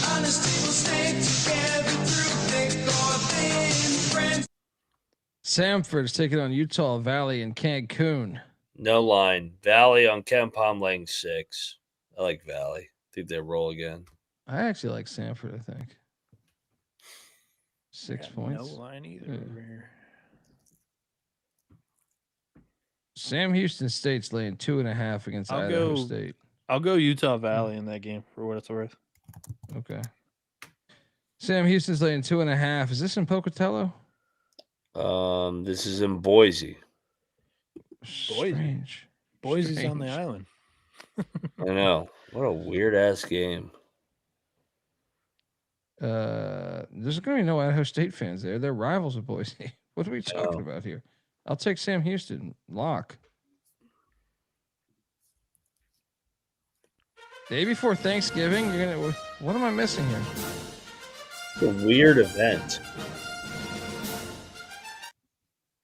Yeah, it includes both Idaho and Idaho State, but no Boise State. And then CSUN and Sam Houston. Yeah. What a weird ass event. But Idaho and Idaho State don't play each other. I like the Bengals at home. Somewhat home, I guess. I was like, what do you mean? Yeah, no bet here for me. The day before Thanksgiving, dude. How many fucking people in Boise are going out to see the Bengals play fucking Sam Houston State? It's a far travel spot for Sam Houston. I'll go Idaho State. That one's a tough one. Eastern Michigan's catching 24 at Cincinnati. This is a look good for Cincinnati, I believe. Actually, no, it's not. Next one is. They got Xavier next after Tarleton I'm gonna lay State. it. I'm gonna lay it here. In fact, I see 23.5 out there. I'll lay that. No bet. Give me the points of the EMU. They just played in Louisville on Monday, so they stayed out in that regionality. I kind of like that under to juice. I'm not going to bet anything in this one, though. I've bet against Cincinnati enough. I'll lay it. They probably run it up here. Wilmington's laying 12.5 against Sela. Man, part of me wants to bet Sela. Who did I watch earlier this year where they were fucking giving them hell? Mississippi State. You're right. I was gonna say Georgia Tech, but yeah, I think you're right. No, Mississippi State's been awful. Yeah. But this arena, I've been to this place. This shit is real momentum. Now, I don't know since there's no kids in school right now, but they don't have anything else out there. I think they're going to show up still for this game. And there's more things in Boise. What do you mean? There's nothing else to do in Idaho either. Well, no, but I'm just saying, like Wilmington, it's still at their home stadium. You know what I mean? Sure. Like the community gets around. Pocatello to Boise is fucking far. Yeah, I mean, the state of Idaho's only got 3 teams though. Yeah, So I mean, I probably get you, quite a few Bengals fans. For basketball, I just feel like basketball they haven't been relevant in fucking. They got a good coach. I'm curious to see what that turnout would be. It's probably no more than any of these other MTEs. I expect Wilmington will actually be lit tomorrow. Yeah, they do have Navy on The Friday. city gets behind the team, dude. It's not like a university. It's like you go into like your coffee shops and shit. But I'm taking Sealand the points to I am too. Stay within that number. Yeah, Wilmington wins by 7 or 8. Yeah. I'll go Wilmington. Siddle has kind of run it up in double-digit wins against some of these teams this year. So Tennessee Tech is getting 37.5 at Rupp. Oh God, it's Kentucky. Lay it. This is Pelfrey, his alma mater. Kentucky said, "Why play in the Live Golf Invitational when we can just feast on Tennessee Tech?" At least it's a border battle. To quote Patty C. Hold on real quick. They play UNC next, so there's a little bit of a look ahead, not much, but it's a week away. Hey, shout out to the great Troy Morgan giving us $20. Working on fumes, Pascal. Yeah, dude. November's a bitch. I'm prepared to drink Capri Suns with Bieniek. He says, "Let's go!" Right? Yeah. Arizona State money line, brother. There we go. Appreciate you. Pelfrey and Mark Pope both played at Kentucky, so yeah, he doesn't run it up. Pelfrey's one of their own. Give me the points. I'll lay it. It's a lot. Columbia's laying 2.5 at Fairfield there. All right, man. It's got to be the one, right? Where they get picked? Yeah. This is at Fairfield too, right? Yeah. I just don't know about betting it because the students out is a big fucking thing, man. Thanksgiving kind of eliminates Fairfield's somewhat good home crowd advantage. I'll take Fairfield, though. I'm taking them to clip them potentially here. Mac? Yeah, you know I'm going to be on Fairfield here. I'll lock it up. Home dog. I think they still get a decent amount of people. Bieniek? In both of Columbia's mid-major road games, they've won by double digits. I'll still go Lions.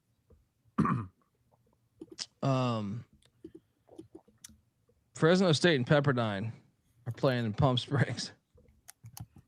Fresno's laying 2.5. Guys, I told you this.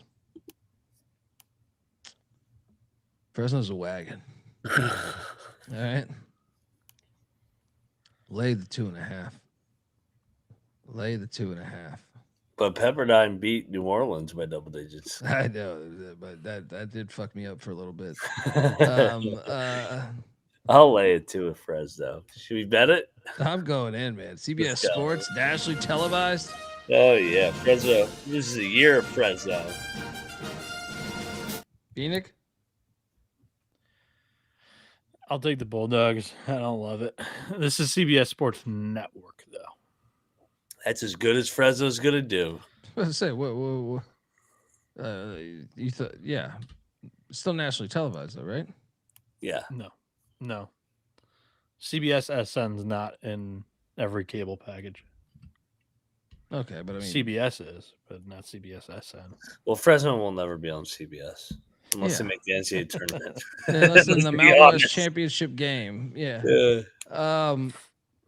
Yeah. The Mountain West is always on CBS Sports Network, though. So It's a they good have network. many I like games. CBS Sports Network. Me too. That's I'm actually not complaining probably my about it or favorite, yeah. shitting on it at all. They've got one fool on there, but other than that, dude, how does Tim Doyle land the host gig? And Colby hasn't watched any of it, but Oh, Doyle. yeah, he's the host in between like halftime and after the games in this TNT bullshit. That's hilarious. He adds no value to that. Take segment. it till you make it, man. Jerry, Dude, it's my it's favorite in Palm player, Springs. Tyson Digga Degenhart. My favorite player on Boise State. Oh, I remember that fucking guy. It's fucking hilarious, dude. Oh man. Houston Christians taking on the Citadel. Oh my god, the Citadel. I'm glad I didn't go to that game. Good god. No line. Houston Christian laying 3 on Ken Palm. Lay it. Lay it. I'll take the Huskies. That might be Lockworthy. Yeah. I was thinking about it here. yeah. I might go back to the well there after a loss. Yeah, there's no line, real line yet, though. No. Kennesaw, Florida Gulf Coast. Kennesaw, no in line. Fort Gulf Myers. So Coast. this is a home game for Florida Gulf Coast. That's a good game. No line. Gulf Coast by 5 on Ken Palm. Lay it. Yeah, I think so. I like Kennesaw after a really bad loss. I think they cover. Going back to the shit fest. Kansas and Tennessee in Vegas. This is your third place game. This is for 300,000. Loser gets 200K. What was it? Fucking Family Feud over here? What are we talking about here? Price is Right? Nah, next time we have 3,000. It's fucking Running Man. What the hell's this number? We got the Vols laying 4.5. Lay it. Fuck it. No bet. No watch. No bet. No support. I'm locking up Tennessee. I think Kansas has had a foo-foo run into this semifinal game or third place game, whatever you want to call it. They've played Notre Dame and Syracuse. Tennessee, they, do Tennessee things. They're going to play physical. I think they've got more scoring than they have had in the past. I like the orange here. Give me the Volunteers. Battle. Give me Kansas. Lock. As a dog. Give me Kansas as a dog. Tennessee just beat Houston. Quick turn. Give me Self. We got a battle in the bullshit. Mac on Kansas. Bieniek on the Vols.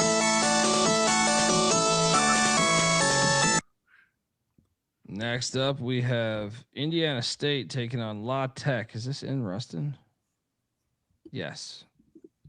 La Tech's It laying is. 2.5. Huh. Interesting game there. I'll take Indiana State. This Mac? comment's great. What's that? Interesting.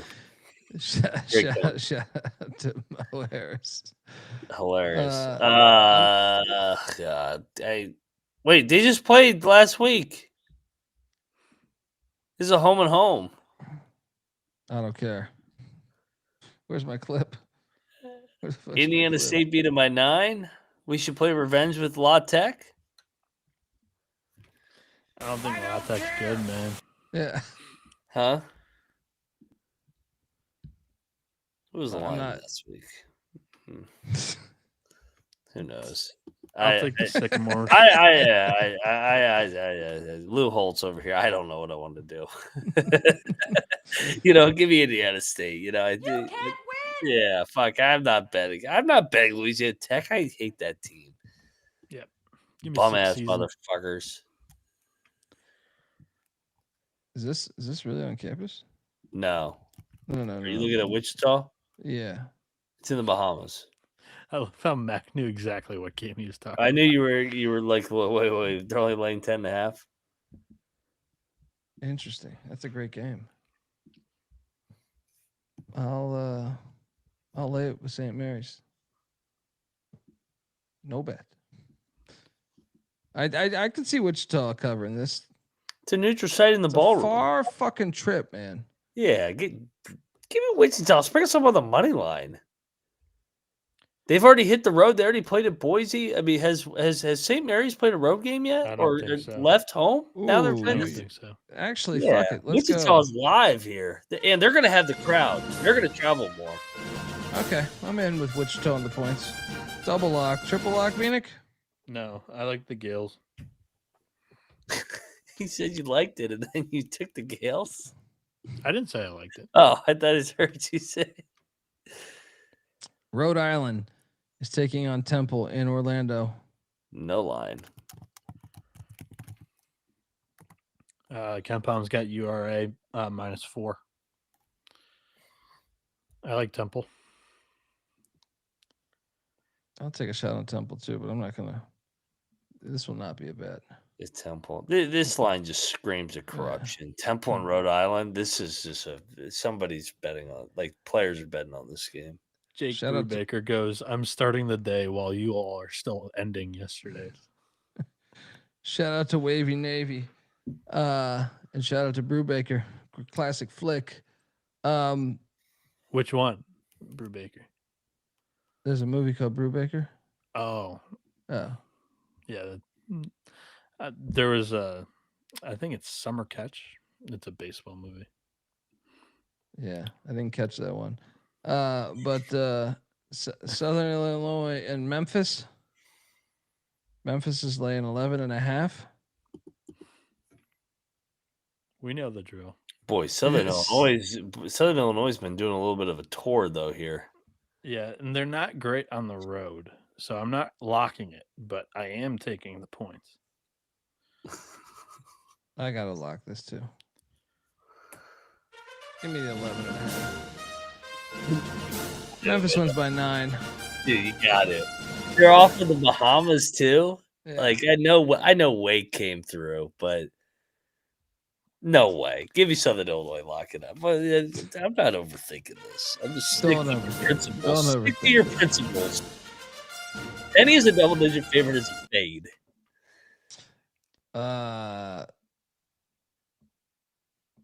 SEMO is taking on Northern Arizona. Is this Flagstaff? Where the fuck's this? one? No line.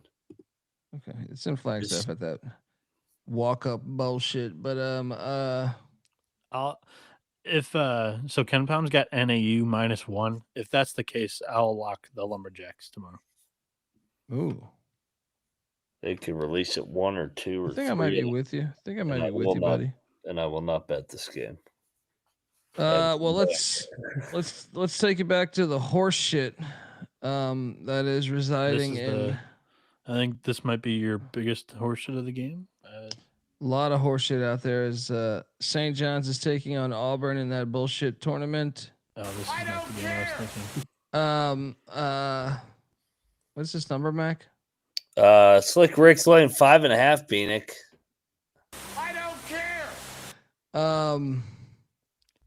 Lay it. Yeah, I'm not overthinking this. This is 3 games in 3 days. I'll give me Slick Rick to get 2-1 here over Stephen Pearl. Quick turn for the new coach. I'll take the bet. I'll take the bet. Give me Patino. Lay it. They win by double digits. Lock. That's a lock. Yeah, Johnny, I don't lock those games, so I'm with you though. I think I'm going to make money off those games at least. Yes, I do. I'm with Mac. I'll lock up St. John's. I think it's a good matchup, coaching wise. Double lock on the bullshit. take Slick Rick. Michael, we talked about it 3 hours ago. It was a very strong pick. Very strong. Hey, Michael, kiss my fucking ass. How about that? Wait, what did I miss? What happened? He's talking about our The Campbell pick. I gave it out on the money line and they lost by 43. It happens. I mean, Yeah.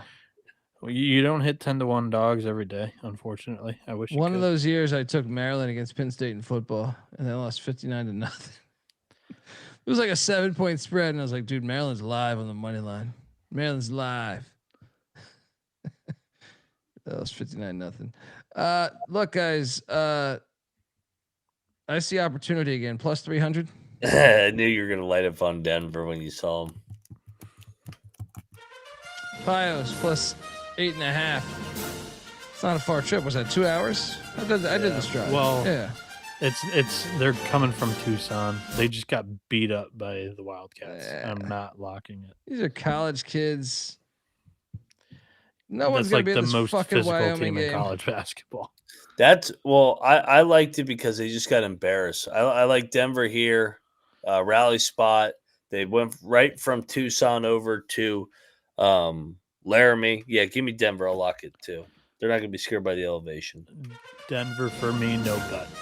Double lock. Sprinkle that money line.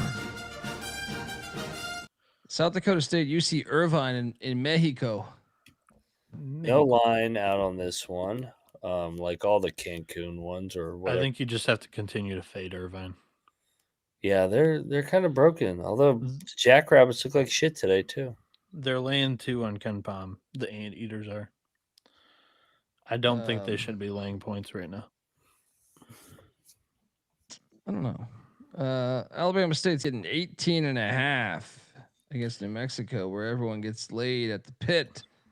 Give me the points.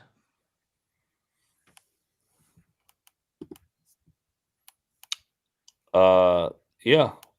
I'll take the points, I bet. I'll lay it with the Lobos. Alabama State's kind of been going on a world tour lately. New Jersey Technologies in Louisville catching 42.5.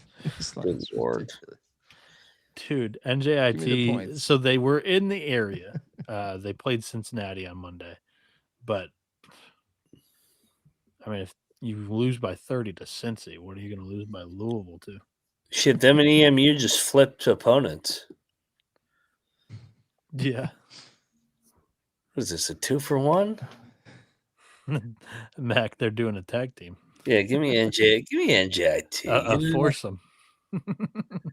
42.5? That's ridiculous. Oh my God. I think I'm going to lay it. We should lock NJIT. They just got killed by Cincinnati. They got the practice at Louisville. They're going to lose by 30. I'm not gonna bet that 42.5. Look, I agree. I'm taking it. You're locking it? Yeah, I'll probably bet Eastern Michigan too. That was a ridiculous number against Cincinnati. What line, Mac? Lock it up, NJIT. Mac is participating in the foursome. He wants in. Yeah, give me the prostitutes. NJIT and Eastern Michigan. Let's go. I'm taking you back to the horse shit. The championship game. In Vegas, where we get the Gonzaga Bulldogs taking on the Michigan Wolverines in the horseshit tournament. Where I don't care. Never gets Mac, it. what's this line? I think it depends where you go. I see in both teams 1.5 both ways. It's a pick. Let's call it a pick. I'll take Michigan. No bet. Bieniek. If anything, I like the under in the matchup. But give me Gonzaga. I've picked against Michigan 2 games in a row. It's worked out for my rooting interest. We're gonna go back to it. Give me the Zags. We got the pussy pack. I'm on Gonzaga. It's Spokane. It's Spokane South. They're so good in Vegas. I think they edge out a close one against Michigan. Check the picks page. I'll probably bet Gonzaga. I want some action on the championship game. The Pussy Pack are taking me on watch it. Texas. What's that line on the Maui Pussy Pack Texas matchup? Maui gets the matchup they always wanted. NC Just State in the laying losers 3. bracket. Lock. This Texas bullshit out of here.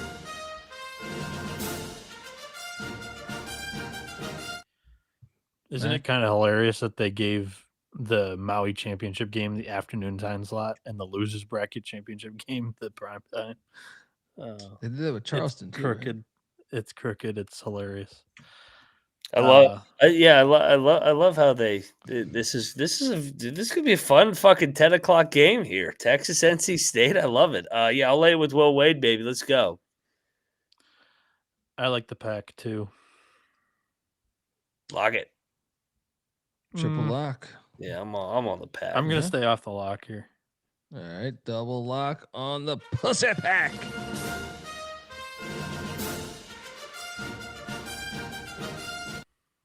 Next up, we have Grand Canyon in Iowa. This game's got potential to be decent. CBS Sports Network, Palm Springs, California. No line.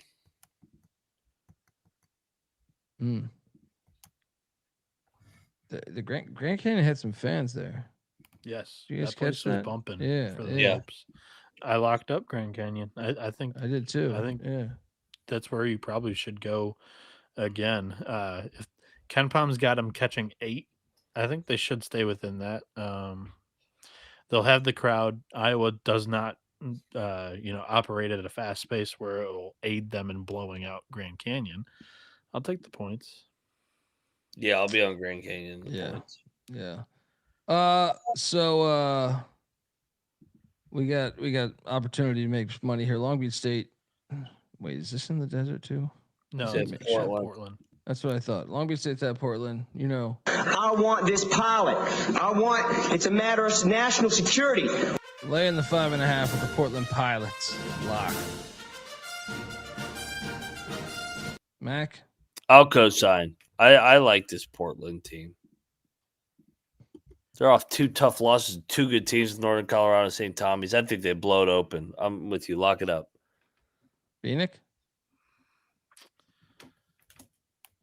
I'll take Portland. I don't love them laying points. I like Shante Liggins as a dog. Next up, we have more bullshit coming right to your fucking television. Baylor is taking on San Diego State. I don't care. What's his number? Is this out? Baylor's laying 2.5. I'll take Baylor. Yeah, I like the Aztecs. Baylor fringe lock. They just got embarrassed tonight. I think they get off the mat here.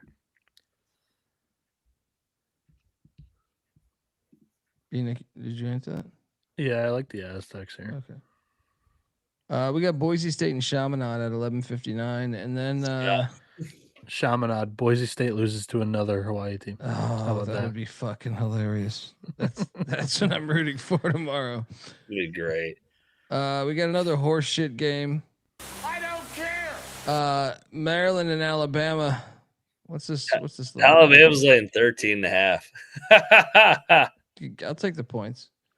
I'll take the points too, dude. I'll hop in on Maryland by the end of the night. Check the picks page. Mac, what's your total that you got over there? 163.5. Okay. I'll stay off of that, but I got it right in that range at 162. I think there'll be some points scored here. Give me Alabama. I think they do what they did to UNLV to Maryland as well. Final game of the slate: Utah and Ole Miss doing battle. Middle line. Do we trust Beard to blow out Utah because they're an 11-point favorite on Ken Palm? They don't really blow teams out. Yeah, they don't. I'll still pick them, but I'm not going to bet it. I mean, it might be the last. It's one of the only games on, so I'll probably bet it. Gosh, I don't really want. I hate. I'll lay it. I don't love it. Yeah. I'll lay it and bet it. Block. I don't want to. It's just last game. You know you're going to regret it if you don't. What are you doing, Mac? I'll probably end up on Utah. If they're getting 11 against Beard, like I said, Beard's not a big blowout guy. Give me Utah. All right. We're done. That's our slate. Best plays that we can remember. That we can talk about.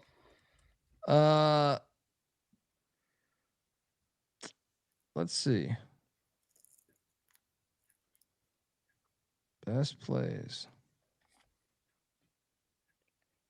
All right. I mean, Northern Colorado against Air Force. Stop it. That is in mine as well. Yeah. I'll take Virginia Tech against Colorado State too while we're at it. That's 2. A third one will be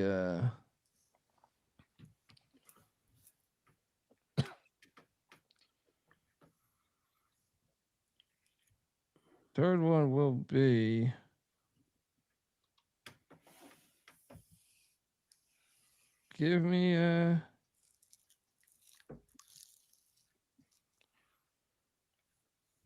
San Jose State against no, they got 2 guys out. Hang on. Let's go Washington State with the points against Seton Hall. And then oh shit, that's a good money line too. I mean, that's probably yeah, give me Washington State as also the dog. Alrighty. Mac, you good or you want me to go? I'm good. Yeah, I'll go Western Kentucky in the points against Vanderbilt.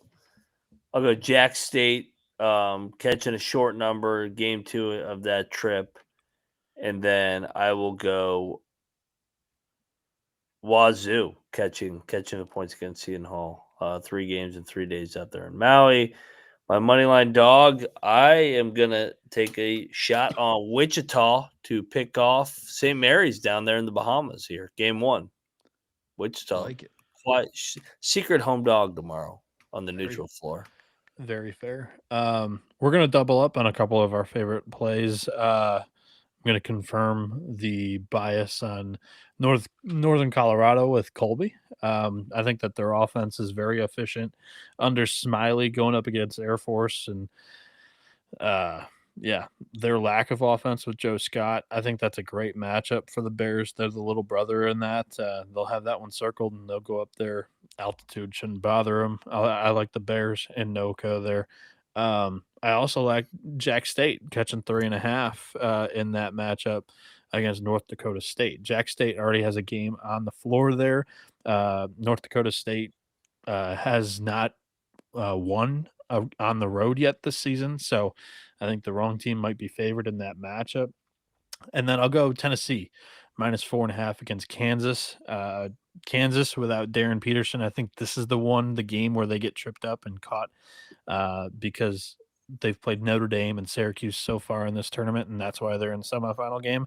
Give me Tennessee. I'm buying into them. I think their offense is legit this year with Jacoby Gillespie and Nate Ahmet, and Ahmet's coming off of a bad game where he was in foul trouble for most of it. And the dog, I'm aware that this one may turn into a blowout because it smells like shit. But Boston College is going to win by 25 or they're going to lose the game outright. Give me Harvard. They're +7.5 on the spread, but +270 money line. I think the Crimson have a chance to win that game. There we go. Give Noah Bieniek a follow on Twitter at NoahB77 _ Moneyline Max on Twitter at Moneyline _ Mac. I'm on Twitter at Colby Dant, the College Basketball Experience on Twitter at TCA_SGPN. YouTube.com/The College Experience. Right now, please, if you can, hit that like and subscribe button. Goddamn, it's 6 a.m. Till next time. Happy early Thanksgiving. And maybe you're not listening to us tomorrow or the next day, but we'll be here recording. But happy Thanksgiving. Appreciate everyone in the chat. And I'm grateful. We're grateful just to, watch college basketball with the exception of that horseshit tournament. So, all right, till next time. This is the College Basketball Experience. You better start thinking about yours. And we out of here.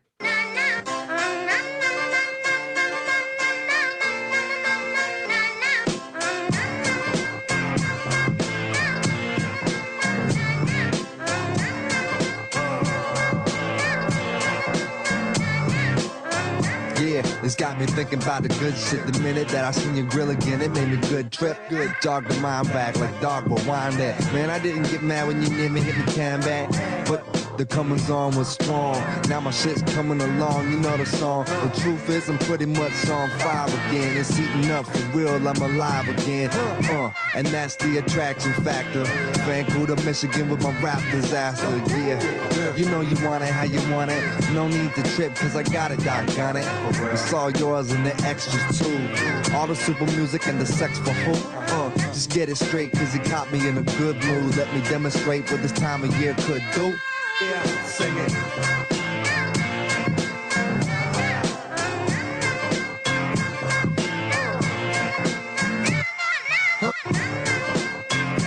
It's kinda tough.